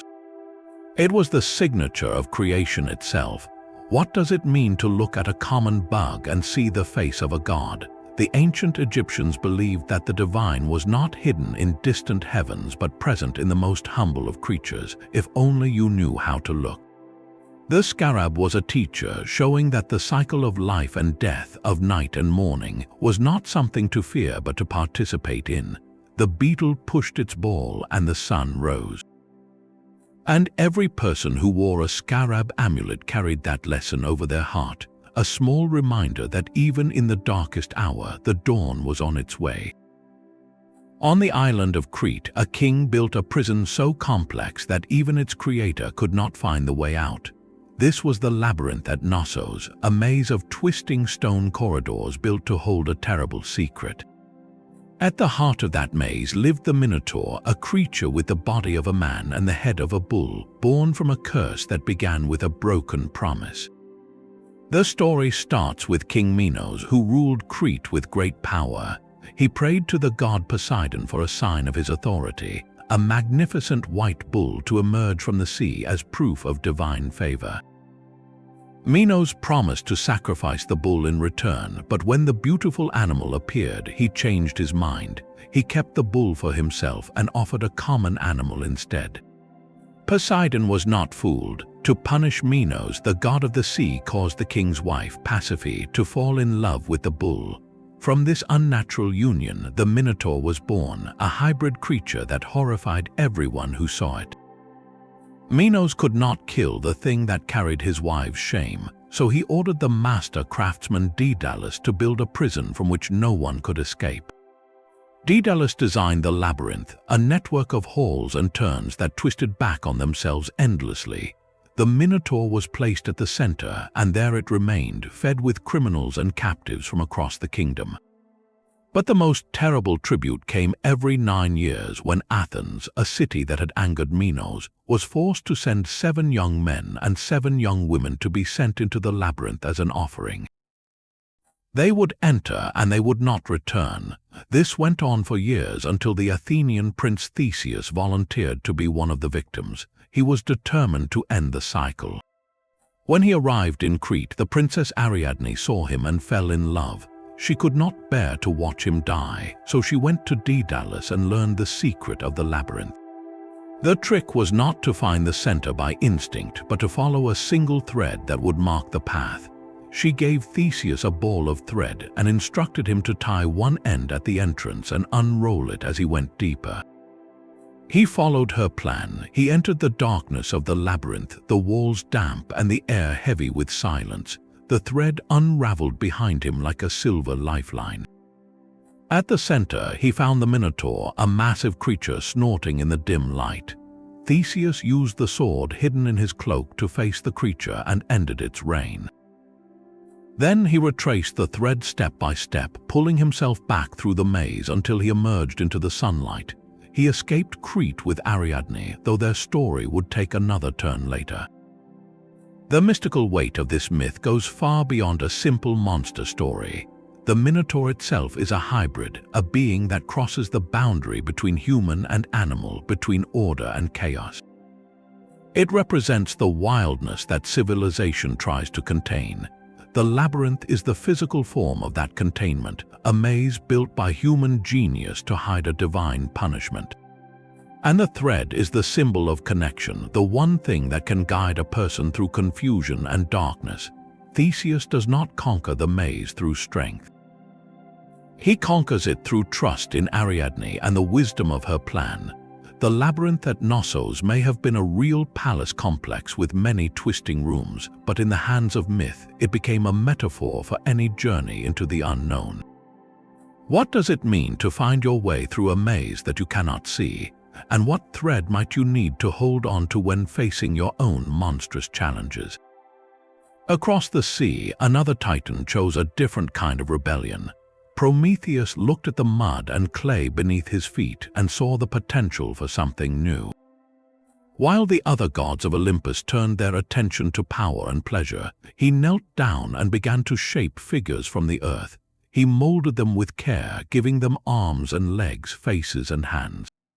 When he was finished, he breathed into them not the breath of life, for that belonged to the gods alone, but something almost as precious.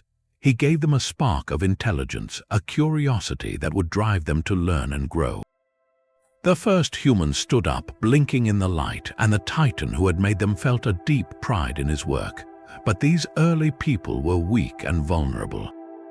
They lived in caves, shivering in the cold, eating raw food and dying young.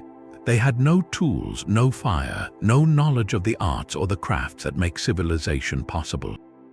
Prometheus watched their suffering and decided that he could not leave them in the dark. He knew that Zeus, the king of the gods, had forbidden the gift of fire to mortals. Fire was a divine power, a force that could reshape the world, and Zeus wanted to keep it for the gods alone. Prometheus chose to disobey. He found a way to steal a fragment of the heavenly flame. Some say he hid it inside a hollow stalk of fennel, a plant that burns slowly and steadily without destroying its core. He carried the stolen fire down to earth and gave it to the people. The effect was immediate and profound. With fire, humans could cook their food, warm their shelters, forge metal, and light the darkness.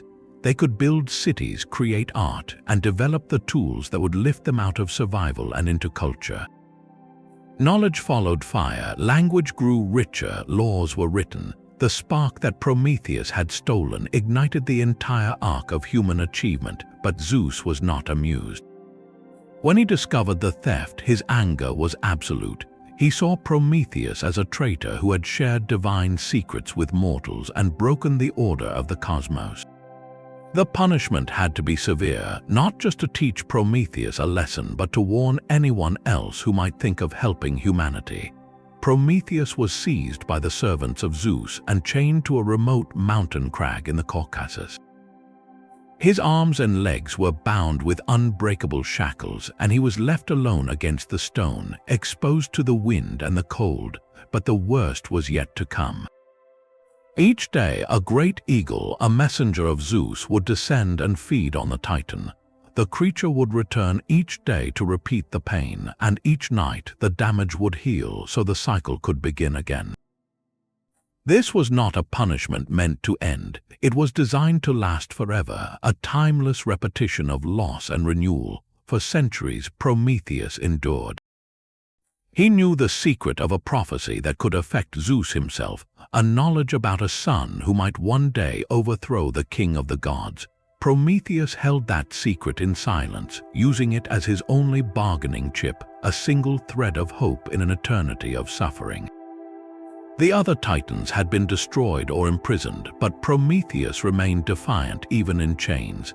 His name, after all, means forethought, and he had always known the cost of his choice. He paid it willingly. The release finally came from an unexpected source. Heracles, the mortal hero who was himself a son of Zeus, was traveling through the Caucasus on one of his famous labors. He saw the chained Titan and heard the story of his sacrifice. Moved by compassion, Heracles drew his bow and shot the eagle as it approached. Then he shattered the chains that held Prometheus to the rock. Some versions say that Prometheus agreed to reveal his secret prophecy in exchange for his freedom, helping Zeus avoid a fate similar to his own father. In return, Zeus allowed the release to stand. Prometheus was free, but he would always carry a reminder of his ordeal, a ring made from the metal of his chains, set with a fragment of the rock that had held him. This story has echoed through the centuries because it touches something deep. Prometheus is the figure who stands between the divine and the human, bearing the weight of enlightenment on his shoulders. He is a creator, a rebel, a sufferer, and a savior all at once. The fire he stole is not just a physical flame. It is knowledge itself, the light of reason, the power to question, the drive to discover. And the eagle that feeds on his liver each day represents the price that must be paid for such gifts. The liver, in ancient Greek belief, was the seat of human emotion and vitality. To have it consumed and regrown each day is a symbol of eternal sacrifice, the endless cost of bringing wisdom to those who are willing to receive it. Prometheus did not ask for gratitude. He did not expect reward. He acted because he saw suffering and had the power to ease it. That choice, made freely and without guarantee of success, is what makes his story so powerful. It raises a question that never grows old. Would you take the flame if you knew the price, and what would you be willing to sacrifice for the sake of a future you might never see? Zeus could not let Prometheus's gift go unanswered. The theft of fire demanded a response that would balance the scales, a punishment not just for the Titan but for the humans who had received his gift. The king of the gods called together the other deities and devised a plan both beautiful and terrible. They would create something that looked like a blessing but carried a hidden cost. They would make the first woman. Hephaestus, the master smith of Olympus, shaped her from earth and water, giving her a form as perfect as a statue come to life. She was named Pandora, meaning all gifted, because each god contributed something unique. Aphrodite gave her grace and desire. Athena clothed her in silver robes and taught her the art of weaving. Hermes gave her a cunning mind and the power of persuasive speech. And Zeus himself placed within her a jar, a large storage vessel sealed with a lid, and instructed her on no account to open it. The jar was not full of treasure. It contained every sorrow, illness, hardship, and bitterness that had never before touched the human world. The gods then sent Pandora down to earth as a gift to Epimetheus, the brother of Prometheus, whose name means afterthought. Prometheus had warned him never to accept gifts from Zeus, but Epimetheus saw Pandora's beauty and forgot all caution. He welcomed her into his home. For a time, all was well, but curiosity is a powerful force woven into Pandora by the gods themselves. One day, she found the jar and wondered what was inside. The lid seemed to call to her. She lifted it just a crack, and in that instant, a torrent of invisible forces burst forth. Out flew sickness, envy, greed, pain, toil, and old age. Out flew betrayal, hatred, famine, and grief. Every form of hardship that would plague humanity from that day forward escaped into the air, spreading across the earth like a dark mist. Pandora slammed the lid back down, but it was too late. Only one thing remained inside, that was hope. Some versions say hope fluttered against the lid, waiting to be released. Others say hope stayed behind intentionally, a final comfort left for the world that had just been flooded with difficulty. The myth of Pandora is often called the origin of suffering, but it is just as much a story about the nature of gifts. Every god gave Pandora something valuable, but those gifts were double-edged. Beauty attracts envy, skill inspires pride, persuasion can deceive. The jar itself was the ultimate trick, a container of chaos disguised as a wedding present. The mystical underpinning of this story lies in the idea that wisdom often comes through hardship. Humanity could not have fire without learning to deal with its dangers. They could not have progress without facing obstacles. The suffering released from the jar is not random cruelty. It is the necessary shadow of the light that Prometheus had brought. And hope, the one thing that remained, is the most mysterious element of all. It is not a solution to suffering but a companion to it. Hope does not remove the pain, but it makes the pain bearable. It gives people a reason to get up in the morning, to plant crops knowing they might fail, to love knowing they might lose. The ancient Greeks saw hope as both a blessing and a potential trap. It could fuel foolish dreams, but it could also sustain the human spirit through the darkest times. Pandora herself is not a villain. She is a messenger, a bringer of an uncomfortable truth. The world was never meant to be easy. The gods made sure of that, but they also left a tiny flicker inside the jar, a whisper that something better might be possible. And that whisper, that fragile thread of hope, is what has carried humanity forward ever since. What does it mean to live in a world where every blessing carries a shadow and every hardship holds a seed of resilience? The jar is still with us, and we are still learning how to carry its weight. A musician once walked into the land of the dead with nothing but a lyre. Orpheus was the son of a muse, and his music could charm stones, tame wild beasts, and make rivers pause to listen. When his wife Eurydice died from a snakebite on their wedding day, Orpheus refused to accept the loss. The grief that hollowed him was not passive. It drove him to do what no mortal had dared. He decided to go to the underworld and bring her back. He walked to the cave at Taenarus, the entrance to the realm of shadows, and descended into the dark. The path was lined with ghosts and the echoes of forgotten souls, but Orpheus did not waver. He played his lyre. The music poured through the silent halls, soft and aching, and the dead began to stir. Cerberus, the three-headed hound that guarded the gates, lowered its heads and whimpered. The wheel of Ixion stopped spinning. The rock of Sisyphus paused mid-roll. Even the daughters of Danaus, condemned to pour water into a leaking jar, paused their endless task to listen. Orpheus walked deeper, and the sorrow in his song was so pure that it seemed to heal the very wounds of the underworld. He came at last to the throne of Hades and Persephone. The king and queen of the dead sat in judgment, surrounded by the silence of eternity. Orpheus did not beg or bargain. He played. He sang of love that would not die, of loss that could not be mended, of the longing that brought him to their kingdom. The notes rose like a living thing, wrapping around the stone pillars and filling the hollow space with warmth. When he finished, even the cold heart of Hades was moved. He granted Orpheus an unprecedented favor. He could take Eurydice back to the world of the living, but there was one condition. She would walk behind him as they ascended the long path to the upper world. He could not look back at her until they both stood in the sunlight. If he turned too soon, she would be lost forever. Orpheus agreed. He turned and began the climb, his lyre silent now, his ears straining for any sound of footsteps behind him. The path was steep and endless. The silence grew heavier with each step. He heard nothing, no breath, no rustle of fabric, no whisper of her name. Doubt crept into his mind like a cold draft. Was she really there? Had Hades tricked him? The light at the entrance grew closer, a faint glow ahead. But just before he reached it, just a few steps from the sun, the love in his heart overmastered the fear. He turned. Eurydice stood behind him, her eyes full of love and sorrow. She was real, she was there, and as he watched, she began to fade. The underworld reclaimed her.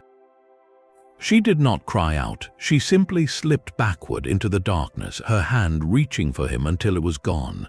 Orpheus rushed after her, but the gates would not open a second time.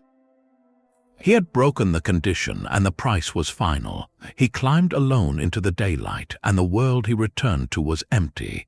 He wandered the hills of Thrace, his music now filled with a grief so deep that it drove all joy from the land. The women of the region, driven mad by his refusal to love again, tore him apart in their frenzy. His head floated down the river Hebrus, still singing, still calling her name. But the gods, in their strange mercy, reunited them in the underworld at last. There, in the shadowy fields, Orpheus and Eurydice walked together, never to be parted again. The myth of Orpheus is a story about the limits of mystical power. Music could charm the dead, soften the heart of a king, and open the gates of the underworld, but it could not erase the boundary between what is and what was. The condition of not looking back was not arbitrary. It was a test of trust. Could Orpheus believe that the love he sought was already there, walking behind him without needing proof? He could not. His love was true, but his faith was too small to cross that final threshold. And yet, the story does not end in despair. The reunion in the underworld suggests that love, when it is deep enough, does not need the light of the sun to survive. It can endure in the quiet places, in the silence between heartbeats, in the memory that outlasts the body. Orpheus did not bring Eurydice back to the world of the living, but he brought her back to himself. And that, in the end, was enough. What would it take to walk into the darkness without looking back? And what does it mean to trust that what you love is still there, even when you cannot see it? A mountain became a churning rod, and a serpent became a rope. This was the beginning of the greatest cooperative venture ever undertaken by gods and demons, an alliance born from a shared hunger for immortality. The story of the churning of the ocean, known in Sanskrit as Samudra Manthan, describes how the divine and the demonic joined forces to extract the nectar of eternal life from the cosmic sea.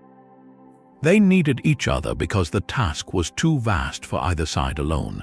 The Devas, the gods, and the Asuras, the demonic beings, were locked in an eternal struggle, but they both knew that the nectar, Amrita, was hidden deep within the primordial ocean of milk. To retrieve it, they would have to work together, at least for a time. The plan was ingenious but daunting. They used Mount Mandara as the churning rod, ripping it from the earth and planting it in the ocean. They wrapped the great serpent Vasuki around the mountain like a rope, using him as a rope that the gods and demons would pull from opposite ends. Vasuki, the king of serpents, agreed to serve as the rope, though he knew the friction would cause him immense pain. The gods took hold of Vasuki's tail, and the demons took hold of his head. Then the churning began. It was a colossal effort. The mountain spun, the ocean boiled, and the waters of the cosmic sea began to release secrets that had been hidden since the dawn of creation. The first thing to emerge was the deadly poison known as halahala. It was so toxic that it threatened to destroy the entire universe. The gods were terrified, but the demonic beings saw it as a weapon. In desperation, the gods turned to Lord Shiva for help. Shiva, in an act of supreme selflessness, gathered the poison in his hand and swallowed it. He held it in his throat, preventing it from entering his stomach, and his throat turned blue. That is why Shiva is often called Nilakantha, the blue-throated one. The poison was contained by a single being at great personal cost. The churning continued. Next rose the wish-fulfilling tree Kalpavriksha, the celestial cow Kamadhenu, the elephant Airavata, and the divine horse Achcheshravas. Each gift was extraordinary, but the gods and demons barely paused. They were after the nectar. Then a figure of radiant beauty emerged from the waters. She was Lakshmi, the goddess of fortune, prosperity, and grace. She looked upon the assembled beings and chose her place. She garlanded Vishnu, the preserver of the universe, and became his eternal consort. The demons were disappointed, but the churning continued. Finally, the great physician Dhanvantari rose from the ocean carrying a golden pot filled with Amrita, the nectar of immortality. The moment the demons saw the pot, they snatched it and fled. The alliance shattered in an instant. The gods, caught off guard, watched their prize disappear. But Vishnu had foreseen this. He transformed himself into a beautiful woman named Mohini, an enchantress whose grace and charm could beguile even the wisest of beings. Mohini approached the demons and offered to distribute the nectar fairly. The demons, dazzled by her beauty, agreed. She had them sit in two separate lines, the gods on one side and the demons on the other. Then she began to serve. She poured the nectar into the cups of the gods, but when she reached the demons, she gave them nothing. The demons did not realize the trick until it was too late. The gods drank the Amrita and became immortal. Only one demon, Rahu, managed to sneak among the gods and taste the nectar. The sun god Surya and the moon god Chandra noticed him and alerted Vishnu, who immediately cut off Rahu's head with his discus. But because Rahu had already swallowed the nectar, his head became immortal and his body fell away. From that day, Rahu's head chases the sun and the moon across the sky, devouring them in eclipses to take revenge for their betrayal. The churning of the ocean is a story of profound cooperation followed by inevitable betrayal. It reveals that the pursuit of immortality, the ultimate goal, can bring together the most bitter enemies, but it also tests the limits of alliance. The gods and demons worked side by side, yet the moment the nectar appeared, trust dissolved. The myth does not condemn the demons entirely. It shows that the desire for eternal life is universal, but that wisdom and patience embodied by Vishnu and Shiva are necessary to handle it. The poison and the nectar emerge from the same ocean. Creation and destruction are woven together, and the being who swallows the poison, Shiva, demonstrates that sometimes the greatest act of cooperation is bearing the burden that others cannot carry. The churning itself is a cosmic rhythm, a cycle that yields both curse and blessing. What does it mean to churn the depths of existence, knowing that whatever emerges, whether poison or nectar, must be faced with balance? One princess refused to let death have the final word. Her name was Savitri, and she was the daughter of a king who had no children for many years, and then received her as a gift from the goddess Savitri herself. She grew up wise beyond her years, studying the sacred texts and learning the ways of meditation and virtue. When it came time for her to choose a husband, she did not look for wealth or power. She found a young man named Satyavan, who lived in a humble forest hermitage with his blind parents. Satyavan was kind, noble in spirit, and devoted to his family. But Savitri knew something that others did not. The sage Narada had told her that Satyavan was destined to die exactly 1 year from that very day. Her father begged her to choose someone else, but Savitri refused. She would rather have 1 year of love than a lifetime of safety without him. They married, and Savitri moved into the forest to live with Satyavan and his parents. She tended to them with care, and the year passed with a sweetness that made the looming shadow even heavier. As the final day approached, Savitri prepared herself. She asked permission to accompany Satyavan into the forest to gather wood. Even though she usually stayed behind, she walked beside him, her heart steady but her eyes watching every movement of the sun. They found a clearing, and Satyavan began to cut branches. Then he stopped. He said his head ached and his limbs felt heavy. He laid down in Savitri's lap and closed his eyes. His breathing slowed, then it stopped. In that quiet forest, Savitri did not scream or weep. She simply looked up and saw a dark figure approaching. He was a majestic being, dressed in red, carrying a noose. This was Yama, the god of death, the lord of the departed. He did not speak. He reached down and removed a tiny soul from Satyavan's body, no larger than a thumb, and bound it with his noose. Then he turned and began to walk south toward the realm of the dead. Savitri rose and followed. She was not afraid. Yama walked quickly, but Savitri matched his pace. She was a mortal woman, and she had no right to enter the land of the dead, but she refused to let her husband go alone. Yama noticed her shadow beside him. He stopped and told her to turn back. He praised her devotion, but said that no one could follow a soul beyond the boundary. Savitri answered him calmly. She said that wherever her husband goes, she goes too. That is the duty of a wife, and she added that the wise never abandon those they love, even when faced with the greatest challenge. Yama was impressed by her words. He offered her a boon, any gift except the life of Satyavan. Savitri thought for a moment. She asked that her father-in-law, who was blind, might regain his sight. Yama granted it. Then he continued walking. Savitri followed. Yama stopped again. He told her she had walked far enough. He offered a second boon.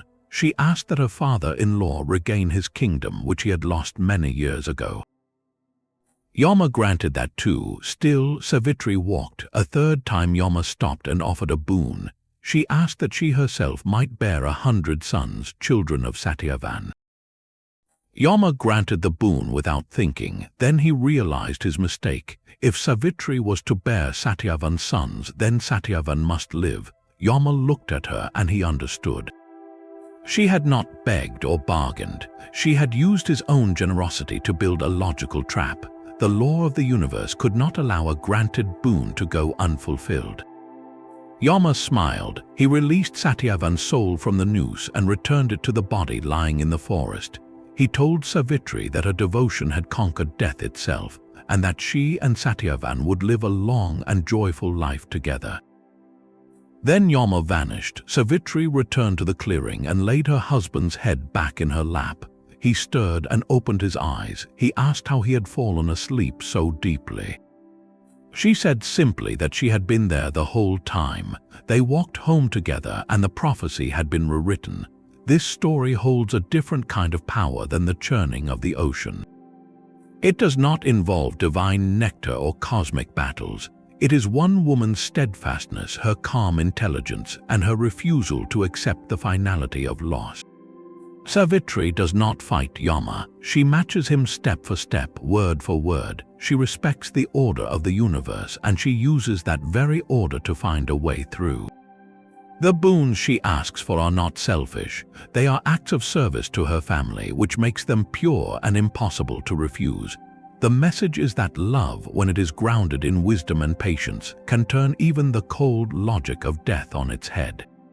What does it take to walk behind death without faltering, to hold a conversation while your heart is breaking, and to trust that a humble truth spoken at the right moment can shift the fate of worlds? A wise man once lost immortality for all of us by listening too carefully. His name was Adapa, and he was no ordinary mortal. The ancient Sumerians described him as a sage, a priest of the god Enki in the city of Eridu, and a being of immense intelligence. He understood the secrets of the earth and the heavens, the rituals of the temples, and the language of the stars. Enki himself had granted him knowledge that surpassed that of most humans, but there was one gift he was never given. He was never given eternal life. One day, Adapa was fishing in the Persian Gulf when a sudden wind overturned his boat. The south wind, a powerful force of nature, had attacked him without reason. Adapa grew angry. In his rage, he cursed the south wind, and using the power of his words, he broke its wing. The wind fell limp and could no longer blow across the land for 7 days. In heaven, the great god Anu noticed the stillness. The south wind had vanished from the world. He sent his messenger Ilabrat to investigate, and Ilabrat reported what Adapa had done.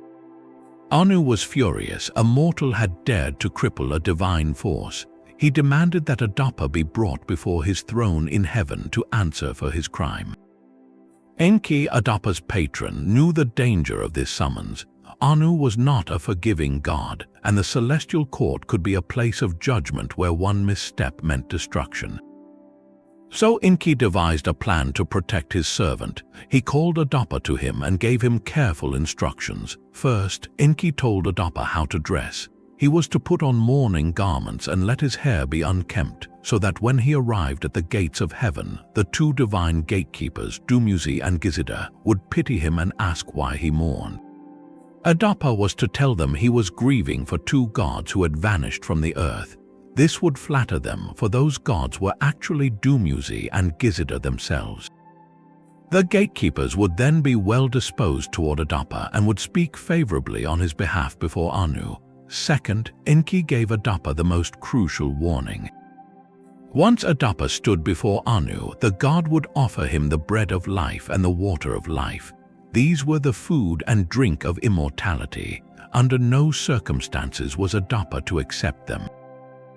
Enki told him to refuse, saying that they were not for him, that they would bring him harm. Enki also said that Anu would offer him anointing oil and a garment for his skin, and those he could accept. Adapa obeyed every instruction perfectly. He dressed in mourning, approached the gates, and spoke to Dumuzi and Gizida just as Enki had said. The gatekeepers were moved and interceded for him. When Adapa was brought before Anu, the king of the gods looked upon this mortal who had broken the wind. Instead of anger, Anu felt curiosity. He asked Adapa why he had crippled the south wind, and Adapa explained that the wind had sunk his boat and he had reacted in a moment of human weakness.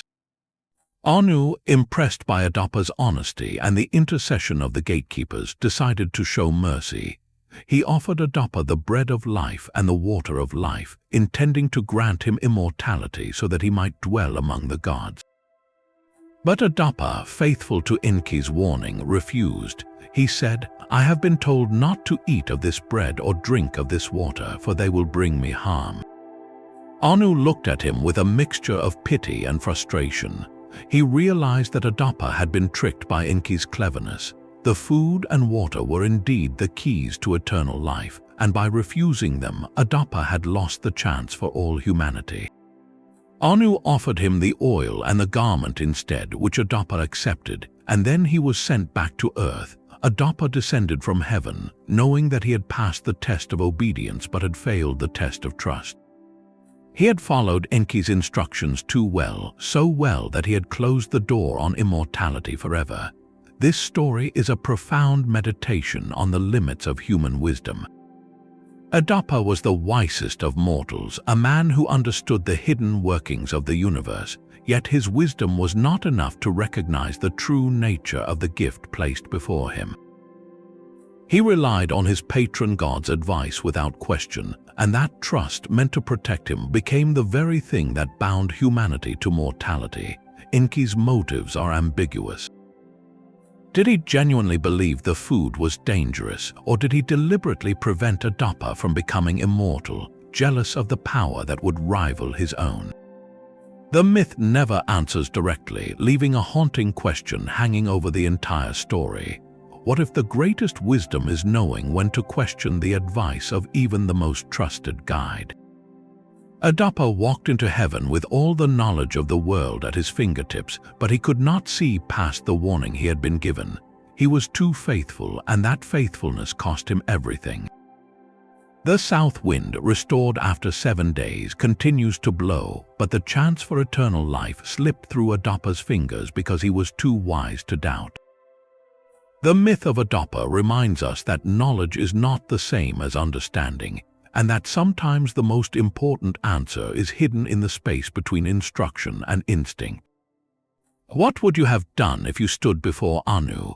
Would you have reached for the bread and water, trusting that the universe was offering you a gift beyond measure? Or would you have listened to the voice that said no, protecting yourself from an imagined danger? Adapa chose safety, and we live in the shadow of that choice. The sun god Ra once wept, and from his tears humanity was born. In the ancient text known as the Book of the Heavenly Cow, a story unfolds that begins not with a joyful act of creation but with a moment of deep divine sorrow. Long ago, according to Egyptian belief, the human race grew rebellious. They plotted against Ra, the great sun god who had ruled over them and given them life. Ra, old and weary, discovered their plans. He was wounded not just by their betrayal but by the weight of his own age, for his body had grown weak and his bones had turned to silver. In his anger and frustration, Ra decided to punish humanity. He summoned his divine eye, a powerful force that could take a separate form and act as his agent. He sent the eye, often identified with the goddess Hathor or Sekhmet, down to earth to destroy the ungrateful people. The eye descended as a fierce lioness, and she began a terrible slaughter. The rivers ran red with the blood of those who had risen against the sun god. The destruction was vast, and Ra watched from the heavens, but as the carnage continued, Ra's heart began to change. He had wanted to teach humanity a lesson, but he had not expected the eye to be so thorough, so relentless. He felt a stirring of compassion, a sense of regret for the loss of so many lives. He decided to stop the slaughter, but the eye was now wild with bloodlust and would not listen to his command. So Ra devised a clever plan. He ordered that great quantities of beer be mixed with red ochre and pomegranate juice until it looked like blood. The beer was poured across the fields where the eye was hunting. The lioness, thinking it was the blood of her victims, drank deeply and fell into a drunken sleep. When she awoke, her rage had softened, and she became the gentle goddess Hathor once more. The people who survived were spared, but the relationship between the divine and the mortal had been forever altered. Ra, still saddened and weary, decided to leave the earth. He climbed onto the back of the sky goddess Nut and ascended into the heavens, separating himself from humanity. But before he departed, something remarkable happened. According to the myth, the first human beings were formed not from mud or from divine breath, but from the tears that fell from Ra's eye. When the eye had been injured during its mission, perhaps in the struggle or from the pain of slaughter, it wept. Those tears fell to the ground, and from each drop a person emerged. The Book of the Heavenly Cow describes this directly. The people were created from the weeping eye of the sun god. This is a profoundly different origin story from the one where humans are shaped from clay or born from the blood of a defeated monster. Here, humanity is born from sorrow, the tears of a god who had felt both anger and regret, who had ordered destruction and then relented, who had seen the worst of his creation and still chose to leave behind a new generation. The mystical weight of this idea is that human existence is not a reward or a punishment, but a consequence of divine emotion. We are made of grief, of the God's own sadness, and that sadness is what allows us to feel, to love, to mourn, and to hope. The Tears of Ra story places the origin of humanity within the context of a cosmic failure. The first people were not a triumphant act of creation, but an accident born from pain. Yet that very accident gave humans a unique quality, the capacity for empathy. A people born from divine tears might understand loss more deeply, might resonate with the sorrows of the world around them. The myth also explains why humanity is imperfect. We were not designed with care like the carefully sculpted figures of other creation tales. We were shed like drops from a wounded eye, scattered and fragile. But in that fragility lies our strength. The tears of Ra did not vanish into the dust. They became the ancestors of all who would follow, a living memory of the moment when a god chose mercy over destruction and wept for what had been lost. What does it mean to carry the tears of a god within your own eyes, and how might that ancient sorrow shape the way we see the world today? A single thread runs through the library of ancient voices, connecting the mound of Autumn, the churning ocean of the gods, the weeping eye of Ra, and the mazed doe of the Maya. Every one of these stories deals with the same handful of mysteries. How did the world begin? Why do we suffer? What lies beyond the final breath? And what are we willing to sacrifice to find out? The flood myths, from Ziusudra to Manu to Noah, all warn that life is fragile and that a few seeds of wisdom must be carried through the storm. The underworld journeys, whether Inanna's descent, Orpheus' lost love, or the hero twins tricking the Death Lords, all teach that darkness is not the end, only a passage. The quest for immortality, from Gilgamesh to Adapa to the churning of the ocean, always ends with the same hard truth. Eternal life is not given freely. What matters is not the length of days, but the depth of the life lived within them. And creation itself, whether from a cosmic egg, a spoken name, or a tear, reminds us that we are part of a story much larger than our own brief chapter. These tales have survived because they speak to something that does not change. The human heart still longs to understand why we are here and what happens when we leave. The same questions that haunted the scribes of Sumer and the priests of Thebes echo in every generation, and the answers they gave, wrapped in myth and symbol, still offer comfort, warning, and wonder. What is your own favorite story from the ancient world? Which myth has stayed with you, whispered a truth you could not put into words? Share it in the comments, because these stories were never meant to be kept silent. They were born to be told and retold, passed from one voice to another, across oceans and centuries. If you found a spark of wisdom or a moment of awe in this journey, let the algorithm know by liking the video and subscribing to the channel. The myths are still alive, and they are waiting for the next person to hear them.